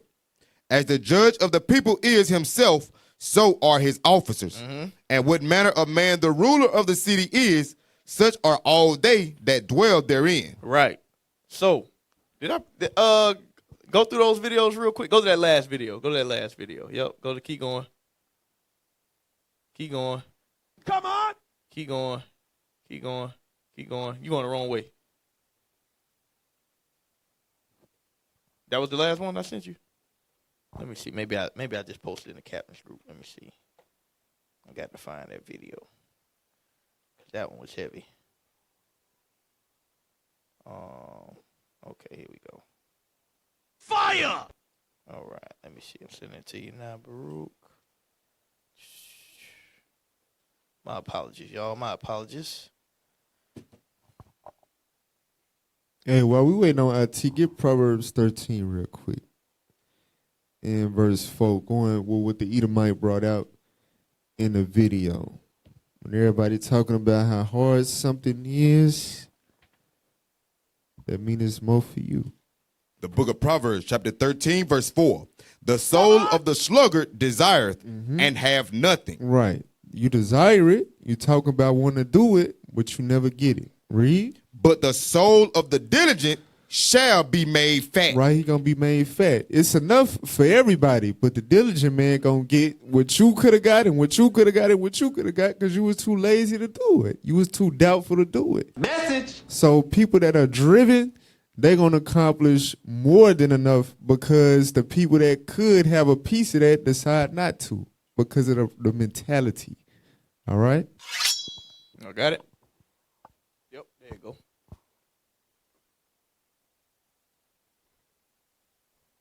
You can never lead people until you deal with your demons. And let me tell you why. Because leading people is a mirror. The values your organization is going to have are a reflection of you. How people behave around you is a reflection of you. There is no such thing as a bad soldier, only a poor general. By the time you go to the marketplace to wage war, there are no bad soldiers, only weak generals. So the work for us entrepreneurs to do is to make ourselves strong generals. So that's a prime example. He said, that's a heavy quote. He said, there's no such thing as a poor soldier. There's only bad generals. Because guess what? Likewise, Joshua and Caleb, if they was leading and they was the only voice, what would have happened? They would have went and took care of business. But because the 10 was weak, now all the people weak. So that lets you know as leaders, y'all have a higher responsibility, a higher calling to paint the vision for the people and to give the right spirit off to everybody else because they only going to go where we take them. Y'all understand that? That's right. The men under you only going to become what you allow them and what you put into them. Your children only going to become what you put into them. All of that stuff is weighing on you as the leader.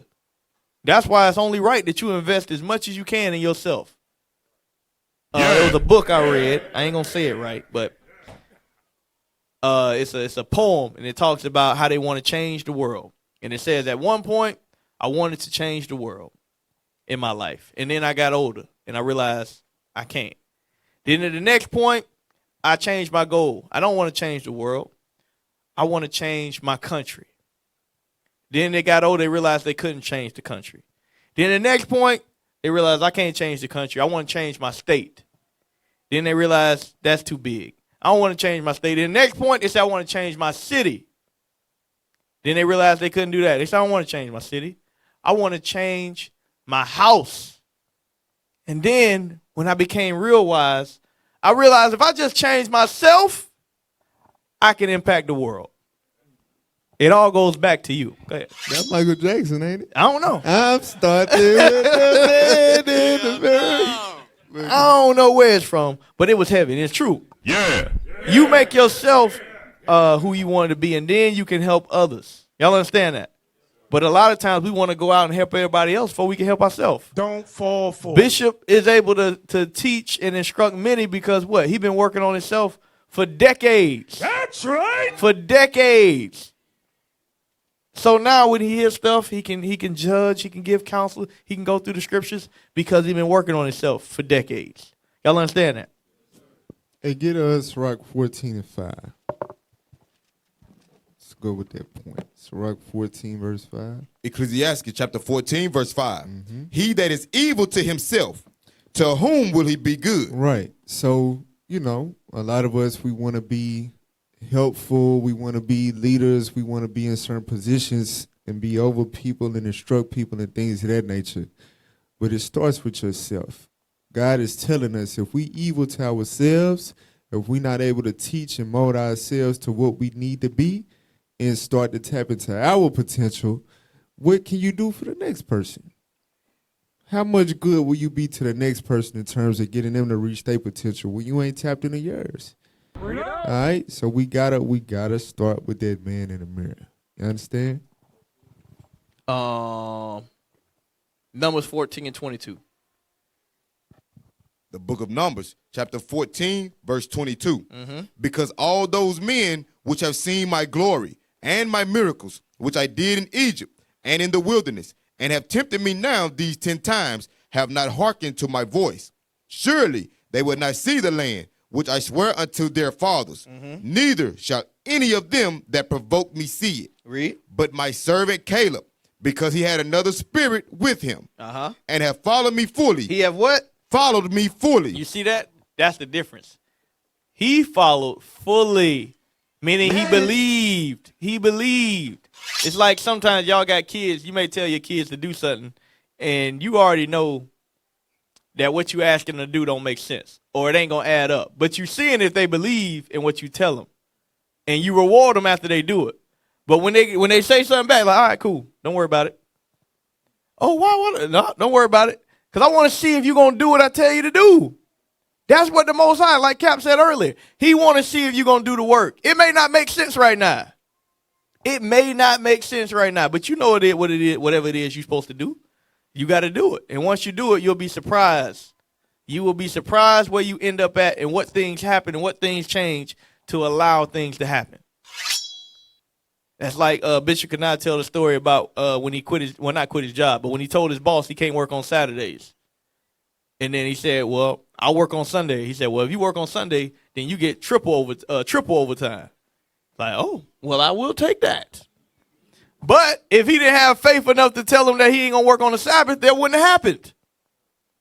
That goes back to mindset, because we so worried about keeping the job. The most I want to see you stand up, and now he's going to give you triple the pay.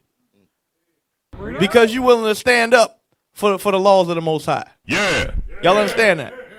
But if you ain't willing to walk fully, as Caleb did, you ain't going to never see that. Just like our forefathers didn't see the land because of their disbelief. Read that verse again. But my servant Caleb, because he had another spirit with him, and hath followed me fully. He followed me fully. Read. Him will I bring into the land where into he went, and his seed shall possess it. So, because he followed fully, the Most High was able to bless him. You can't bless nobody that ain't all in. Y'all ever seen the movies where you got you always have the guru, and then you got the student, and they're making them do stuff they don't understand? I know most of y'all seen Karate Kid, right? Or am I getting old? I don't know. I know my hairline going back, so some of y'all may not know what I'm talking about. Some of y'all know what I'm talking about. So, but in Karate Kid, he made him do a lot of stuff that was kind of weird to him. He's like, what? What am I doing this for? What this got to do with fighting? Don't worry about it. Just do what I tell you. And it was a process. Throughout the process, he understood, and it made sense in why he doing it. That's why some of y'all may not understand. I remember Captain Mathai. He like, why we marching? When we first started marching, I don't get it. Now you get it. You don't understand certain things when it first happened. Why we got it? I remember what order came through. There's been so many orders. But anyway, just trust and believe. The people over us know what they talking about. Y'all understand? We don't need any more chiefs. You got to be an Indian. Sometimes it's time for you to be an Indian and follow. And in your following, you will become the chief. Yeah. That's the way it works. Joshua was a servant before he became the man. Message. All right, we got to understand that. Matthew 17:20.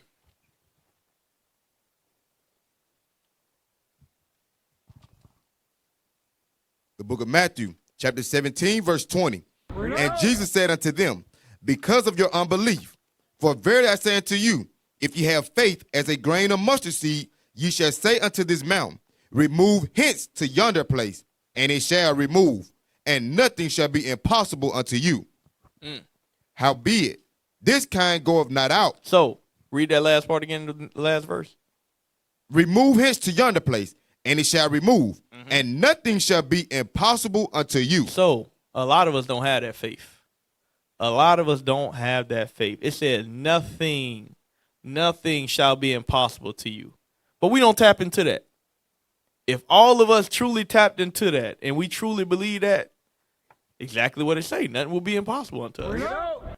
Not because you're going to have all the power yourself, but because as a nation, you may not understand how you can do something by yourself. It ain't for you to do it by yourself. It's for us to do it as a nation. Y'all understand that? Because guess what? Yeah, as one person, we might not have been able to get the land, and you might not understand, like, we can't get no land. But yeah, as a nation, as a body of believers, we can do anything. We can do anything together. That's why they separate us, because they don't want us to look at each other as resources. We all resources to each other. That's why they want to keep us separated. They want to keep us divided. They want to keep us in that not having mindset. Message. Bishop was going over that. Bishop, y'all saw the video. He was talking about young men and young women when they go to college. They know they got a job. They know they got a job working for whoever because they think nation-minded. But we go and we trying to figure out how can I do this, how can I do that for myself. You don't think about the nation. You don't think about how you can be an asset unto the body because we don't look at each other as family. Like right now, we need a general contractor right now. We could hire a general contractor in the body. He'll have so much work, it'll be endless. Endless, because every school gets stopped because they got to get paperwork for this or that. We need electricians. We need licensed roofers. We need all these things. And all you have to do is service your own people. But we don't have that mindset yet. But we're going to get there. We're going to get there. We're going to get there soon because the Most High going to keep afflicting us. That's right. They're going to keep afflicting us, and we're going to have to work together. And we're going to find out a lot of brothers got skill sets that we didn't know because they've been sitting there holding their hands. But when the white man say, hey, come here, yeah, you're going to open your mouth and be like, hey, you know, I can build bridges. Like, oh, really? Didn't know that. That's nice to know. We actually needed a bridge. We was about to pay the white man $100,000 to draft the bridge up. But now we can just pay you. So, Matthew 19:16. The book of Matthew, chapter 19, verse 16. 26, my bad, 26. Verse 26. Come on. But Jesus beheld them and said unto them, with men, this is impossible. With men, this is impossible. Read. But with God, all things are possible. But with God, all things are possible. These are the scriptures we got to meditate on. A lot of time we say, yeah, that's Christianity and all that. But nah. One thing you can't say about the Christians, they don't have faith. They believe in that white Jesus. They believe in white Jesus to the core. They don't took white Jesus to the ends of the earth. Everywhere we going right now, they already done been there. They're like, oh, nice to see you. You finally made it. Because they believe in what it is, what they do. Now, obviously, they got Satan behind them too, but. Yeah, I was finna say that's how they conquered the world. Yep. When you read Habakkuk 1, they went in, took the captivity as a sin, conquered lands that's not theirs, and then turned and imputed the power unto their God. Yep. That's some They called it manifest destiny. Yep. It was really 2 Thessalonians 2. They coming was after the working of Satan. Satan gave them that power.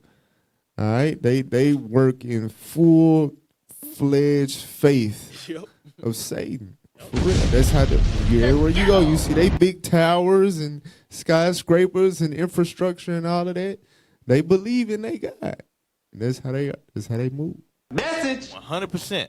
So how much more should we have understanding who our God is? We got the real God of the heavens and earth. Y'all understand that? All right. Yeah. Hey, get Matthew 21:21 real quick to go with the precepts Cap just brought out. This would it be. Matthew 21:21. The book of Matthew, chapter 21, verse 21. Jesus answered and said unto them, verily I say unto you, if ye have faith and doubt not. If you have faith in what? Doubt not. And doubt not. That's what we got to stop doing. All right? That's the reason why we got the Bible. We able to go into the book and read about what our forefathers was capable of in captivity.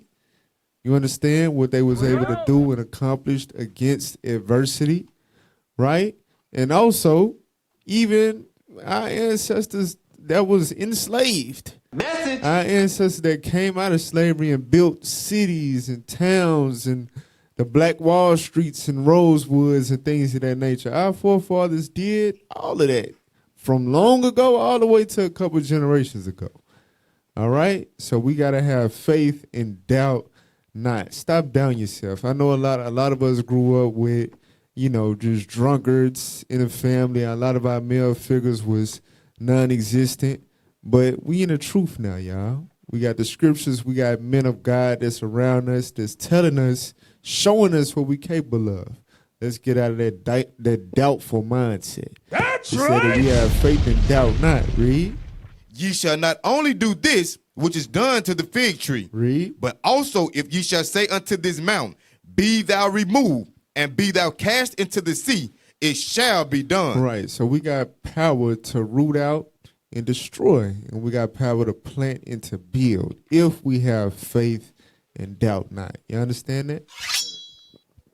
All praises. So, fear. Fear. Go to Wisdom Psalm 17:12. A lot of times why we don't have that spirit is because we have the spirit of fear on us. And fear is what, according to the scriptures? Disbelief and what else? Sin. It's sin. It's sin to be fearful. We're going to show you that. Read that. Wisdom of Solomon, chapter 17, verse 12. For fear is nothing else but a betraying of the secures which reason offereth. Right. Read it again. For fear. For fear is nothing else. Is nothing else. But a betraying. But a betraying. Of the secures which reason offereth. Who knows what secures means? Go ahead. Pull it up on the screen so everybody can see. Secure. Your comfort, security. You understanding what you believe. No, succors. SUCCORUS. Go ahead. Yeah, it's just your comfort. It'll take you outside of your comfort zone, and the way you're moving and your integrity. All of these things, it'll mess it up. Good. I like that. Read that. Succors. Assistance and support in times of hardship and distress. Read the similes. Read the similes. Aid. Help. A helping hand. Assistance. So it says fear is the betraying of the secures which reason offers. Who is our aid? Who is our help? There you go. So when you fearful, who you betraying? Yeah. Yeah, that's what you doing. When you got a fearful spirit, you saying Christ can't get the job done. You saying the Most High can't get the job done. The angels can't get the job done. Satan's stronger than Christ. That's what you saying when you roll in a fearful spirit. Yep. Go ahead, bring it out. Hey, go to Revelations real quick, 22. That's 21 and 8. That's what it says. If you have fear, you don't get a chance to inherit the kingdom of heaven. Christ never knew you because you feared. You were afraid. Read that. The book of Revelation, chapter 21, verse 8. Come on. But the fearful and unbelieving. The what? Fearful and unbelieving. Come on. And the abominable and murderers and whoremongers and sorcerers and idolaters. Come on. And all liars. And all liars, go ahead. Shall have their part. Their part where? In the lake which burneth with fire and brimstone, which is the second death. So you done lived all this life. You regenerated back on earth just to not believe. You done came in the truth. You twice dead now. Damn. You in the truth, you walking, and you fearful. Meaning what? You don't believe. So you don't get the opportunity to inherit the kingdom of heaven. Like all the prophets that's doing the work of the Lord, and they believe and they have faith, you can't walk with them. Because you have unbelief. You don't believe in Christ, like you said. And it go back to ultimately who you dealing with. Remember Proverbs 13 and 20. He that walk with wise men shall be wise. In Hebrews 13, when it talks about the wise men and men that rule over you, it says follow their faith. If you around faithful men, your faithful leaders, and you see them having a vision and then put things in action and actually manifesting things, and you follow their faith, you can't fail. All right? But when you just, you out to yourself, you sensual, having not the spirit, you'll find yourself doubting yourself all the time and basically in unbelief. And eventually you'll just drift away. Message. 100%. 100%. Nehemiah 6 and 10. I'm going to read down to 13. 10 through 13. So, fear is the betraying of the succors that reason offereth. That's what fear is. Read that. The book of Nehemiah, chapter 6, verse 10. Afterward, I came unto the house of Shemaiah, the son of Delaiah, the son of Medabil, who was shut up, and he said, let us meet together in the house of God, within the temple, and let us shut the doors of the temple, for they will come to slay thee. Yea, in the night will they come to slay thee. And I said, should such a man as I flee? And who is there that being as I am would go into the temple to save his life? Read. I would not go in. So Shemaiah was trying to scare him. He's like, hey, let's go in the temple and just hide out because they're going to come to kill you. Read. And lo, I perceived that God had not sent him. He said, hold on. What you talking about? You sound like you a scary ass nigga. You telling me to hold up in the house? Nah, that ain't the spirit of the Most High. That ain't the spirit. God sent us here to rebuild the temple. We supposed to rebuild the city, and you sitting here telling me we can't do it. I'm finna, nah, read. But that he pronounced this prophecy. Hey, and that also go back to what I told y'all earlier. You gotta have discretion with who you getting counsel with. He was able to have wisdom and say, I hear you, but I'm gonna go over here. You ain't making no sense. Read. And lo, I perceived that God had not sent him, but that he pronounced this prophecy against me. For Tobiah and Sanballat had hired him. Read. Therefore was he hired, that I should be afraid and do so and sin. And what? And sin. Read. And that they might have matter for an evil report, that they might reproach me. So the key part was that they were supposed to make him afraid and do what? Sin. And sin. When you roll in a fearful spirit, you got the spirit of sin on you. Because you betraying the security that reason offereth. Yeah. You don't believe in what the Most High God or what Christ sent you to do. Because all of us on a mission, we all got something we're supposed to accomplish. None of us are in here by our own will. You either supposed to be used of God or be used of God. What do I mean by that? Deacon Asaph did a beautiful class, right? Y'all ever saw the God is a user class? If you ain't seen it, go watch it.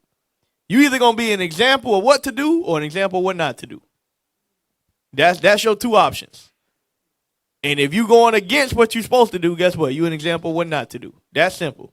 Now you get to choose throughout this walk. I ain't saying you're gonna be perfect all the time, but you get to choose on what you're doing. And you know, in every action that you make, you teach in one way or the other. But it's it. That's it. You got two options. You got two options of who you are in this truth. So choose wisely. Choose wisely. From there, the next thing, Philippians 4:13. Changing our mindset. So you can have that fearful mindset, or you can have the abundant mindset. The book of Philippians, chapter 4, verse 13. I can do all things through Christ, which strengtheneth me, notwithstanding. Now, a lot of times we laugh at Christians. You know, they had it on all the time. We kind of throw this scripture to the side and we don't meditate on it how we should. But it is truth to this. Read it again. I can do all things through Christ, which strengtheneth me. Right. We can do all things. But a lot of times we don't think like that. We don't think like that because we have a down mindset when we come into the truth for some reason that we can't do this or we can't do that. No. Scriptures say contrary. You got to be keeping the commandments. You got to be in the faith of Christ. You got to follow the process that's set forth. You got to have mentors. You got to have guides. You got to have experience. But when you do all that stuff, the world is opened up to you. Everything is opened up to you because you're following the process that he set before you. What can you not do with perfect counsel? Because somebody don't did. The scriptures say there ain't nothing that's uncommon to man. Ain't no trial, no tribulation that ain't common to man. So now it's up to you to find that brother or sister that has the experience that you trying to get.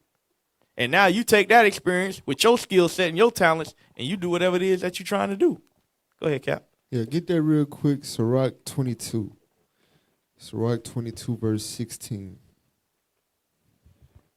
The book of Ecclesiastes, chapter 22, verse 16. As timber girt and bound together, and a building cannot be loosed with shaking. Right, so timber is going in the wood, right? So if you stack a whole bunch of wood on top of each other, it may stack up to a certain height, but then it'll fall because it's not bound together with nails and screws and things of that nature, right? But once it is, you can't push it over. It's bound. It's a standing building. Right?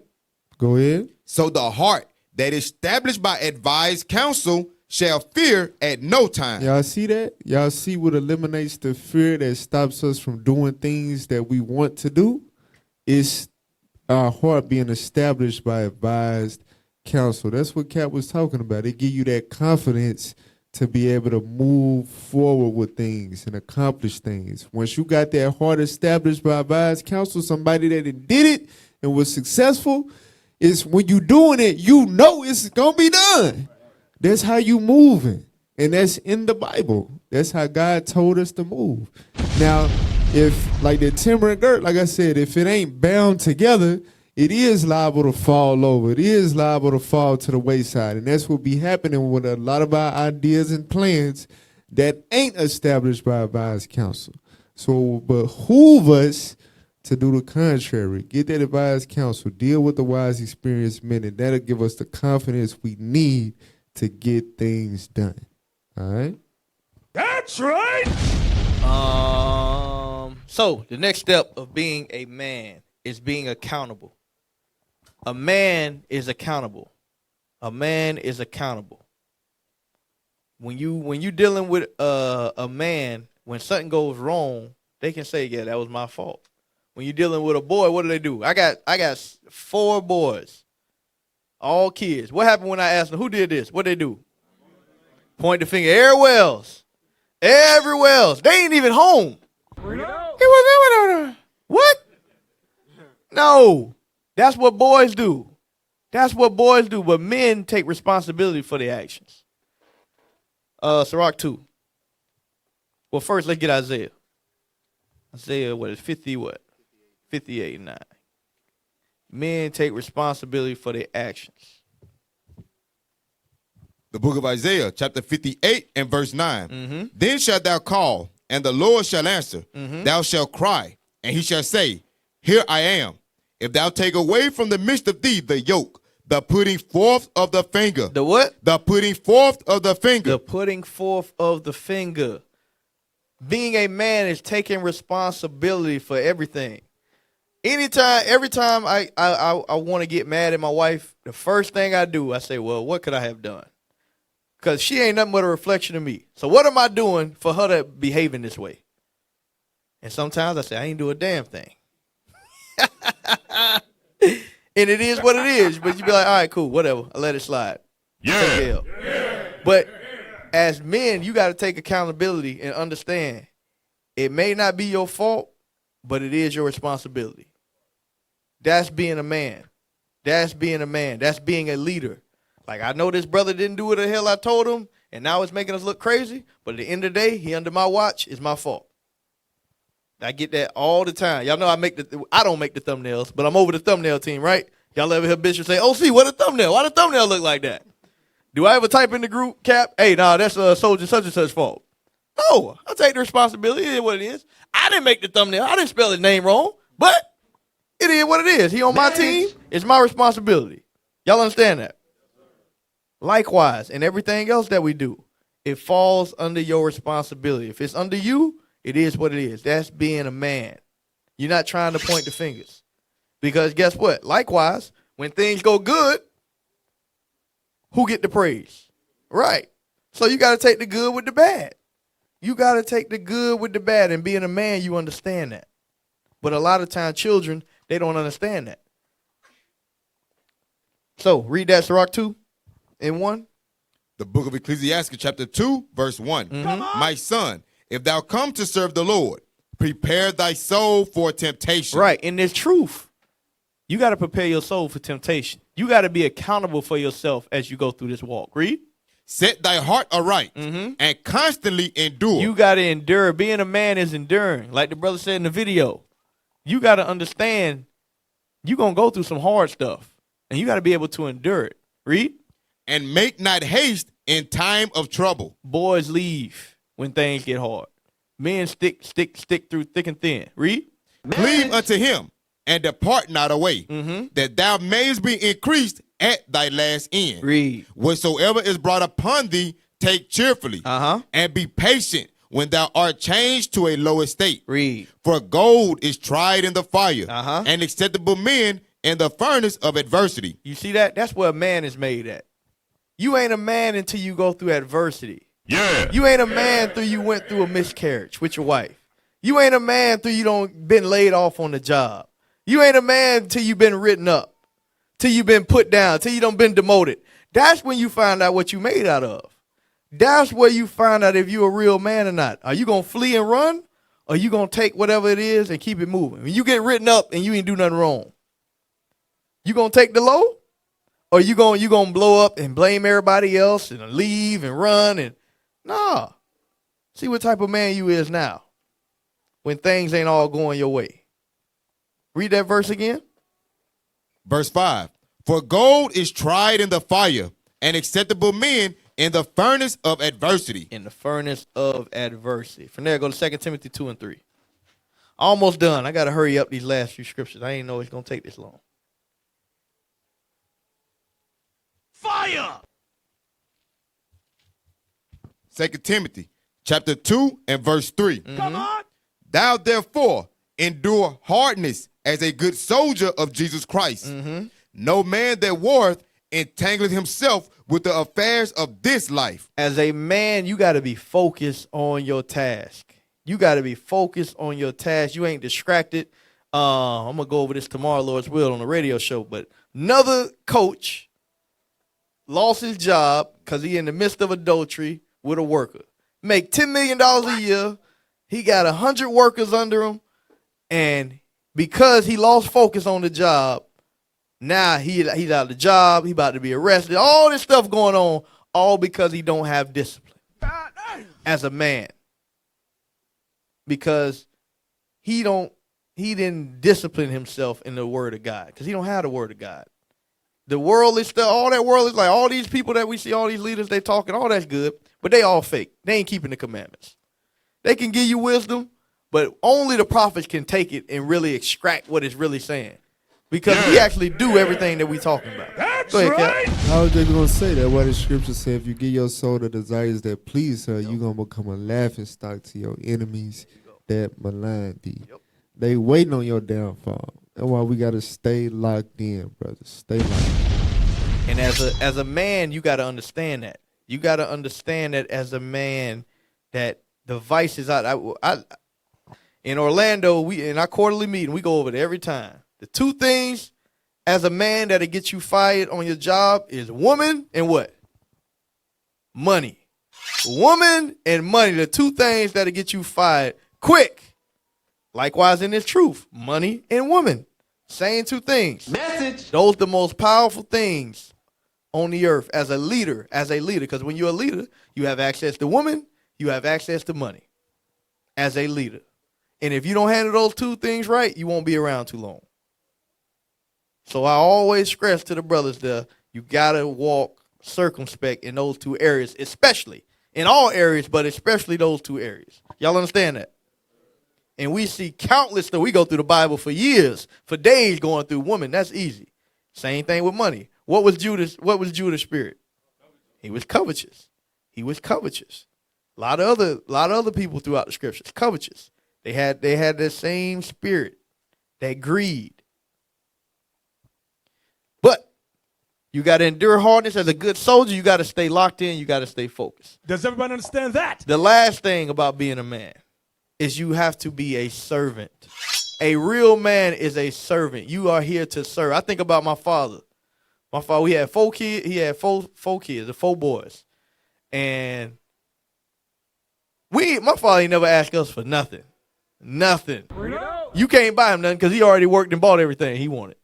You can't buy him nothing. But he was a servant unto us. Even to this day, he's a servant unto us. Because what? He did everything that we could have, gave us what we needed. That's what a real man does. And not only to you, but the other people that's around you in your community. You're a servant. Play that video right there. Yep. God created man for one purpose, and that's to serve.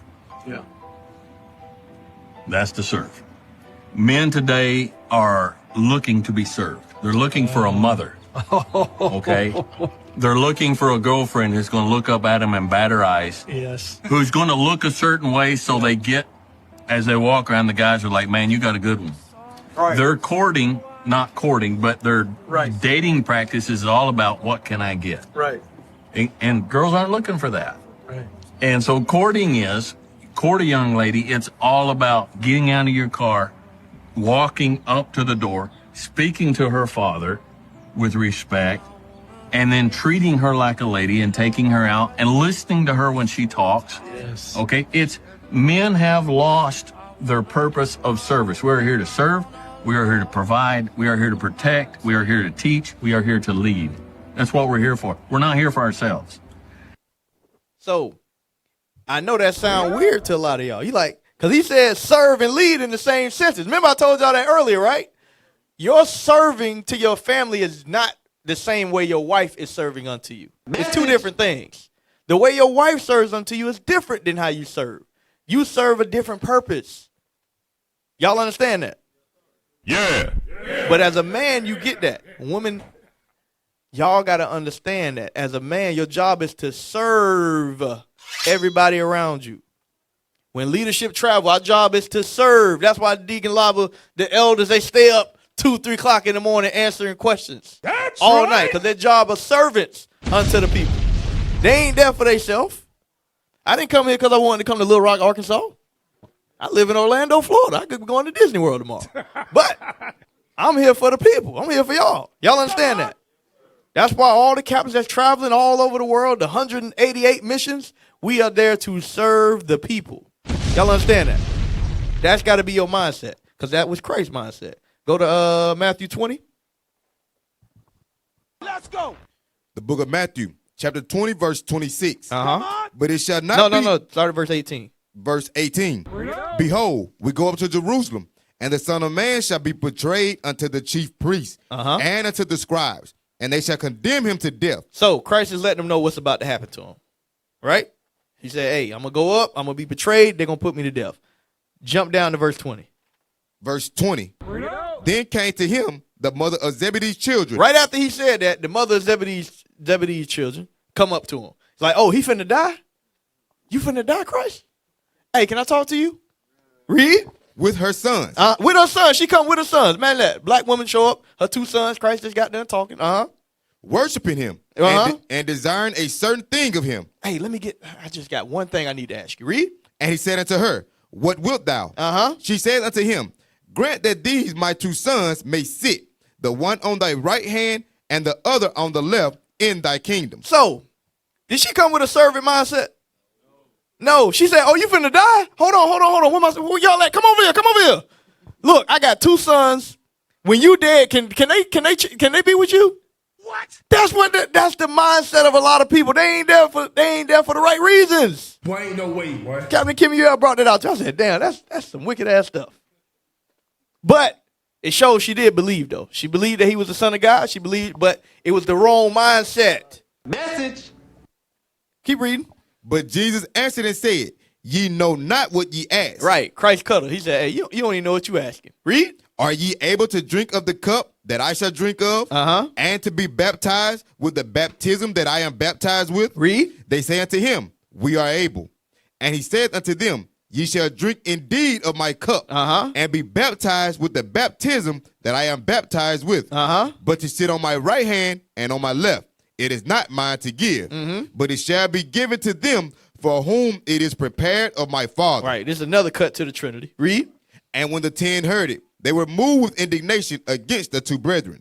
But Jesus called them unto him and said, ye know that the princes of the Gentiles exercise dominion over them, and they that are great exercise authority upon them. Read. But it shall not be so among you. But whosoever will be great among you. Whosoever shall be great among you. Read. Let him be your minister. Let him what? Be your minister. Let him be your minister. Whoever want to be great, let him be a minister. A minister is a what? Servant. Read. And whosoever will be chief among you, let him be your servant. Read. Even as the Son of Man came not to be ministered unto. Right. Christ didn't come to be ministered unto. Read. But to minister and to give his life a ransom for many. Right. So that's the mindset we got to come. That's the mindset of being a man of Christ, of having a king mindset. A king is not a king unless he has what? Servants. He got people under him. And it says when a righteous king is in rule, the people rejoice. When you have a righteous king. A king has to make all the decisions for the people that's in front of him. And he got to put the people before himself. Because he's good regardless. He's the king. But a righteous king put the people first. Y'all understand that? So that's the mindset we got to have. Philippians 2. Let's go. Start at verse 2. The book of Philippians chapter 2 and verse 2. Fulfill ye my joy, that ye be like-minded, having the same love, being of one accord, of one mind.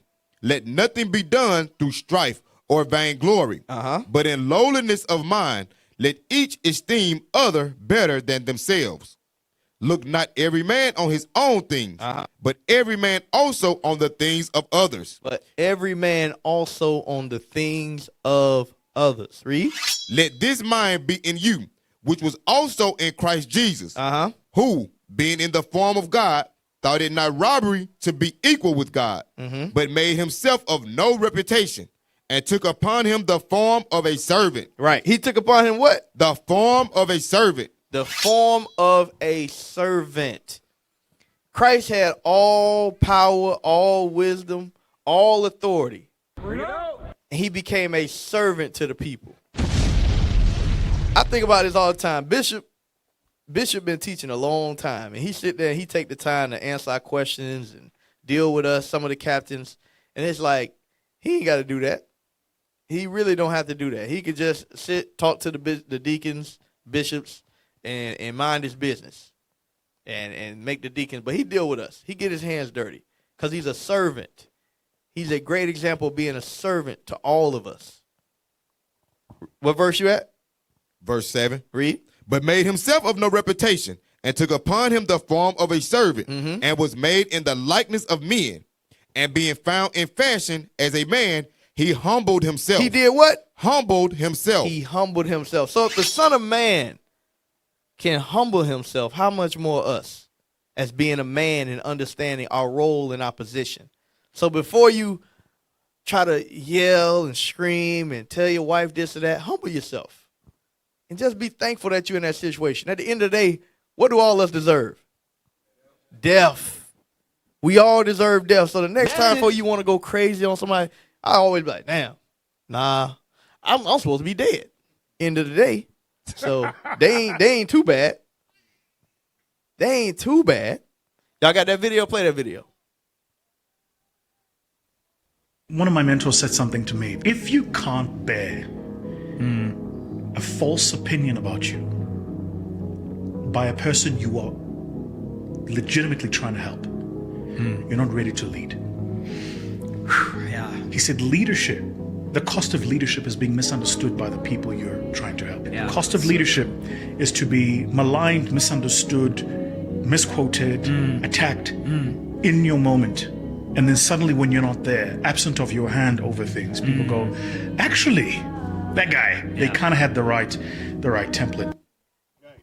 So that's being a leader. That's why it says in Hebrews 13, obey them that have the rule over you so that they can do it with joy and not, what did it say? Not with grief. But being a leader is grief. It's hard to be a leader. And being a leader is being a man. All of y'all are leaders in your household. And that's a hard thing. The same thing we experience, you experience it at home. You go to work all day, all night, take care of your family, and your wife's nagging you. You're like, what the is going on here?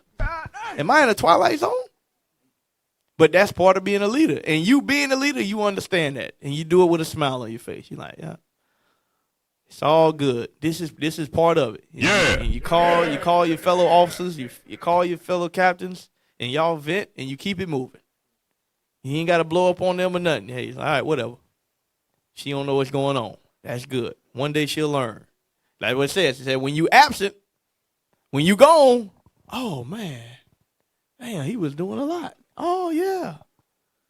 I ain't just a captain when I'm here. I'm a captain to everybody else. But I come home, I'm Larry Joe. You John Jenkins at the house.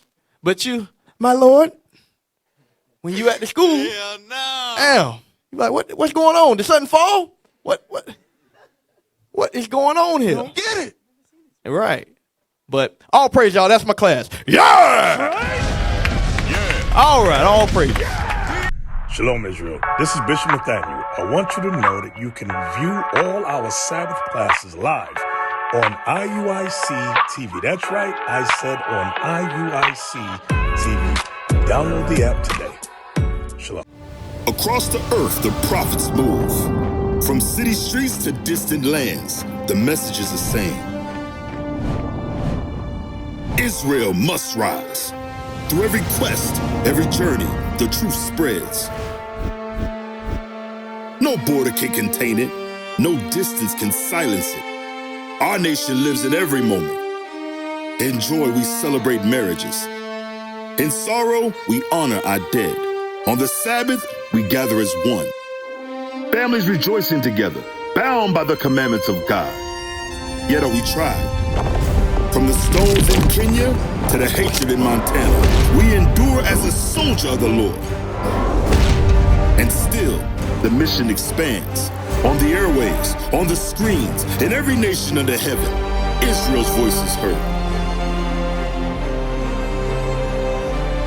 We build our communities. We raise our children in royalty. We restore what was broken. We clean what was defiled. We show the world who we are.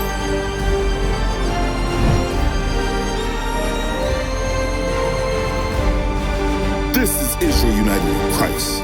Nation in motion. Nation endures.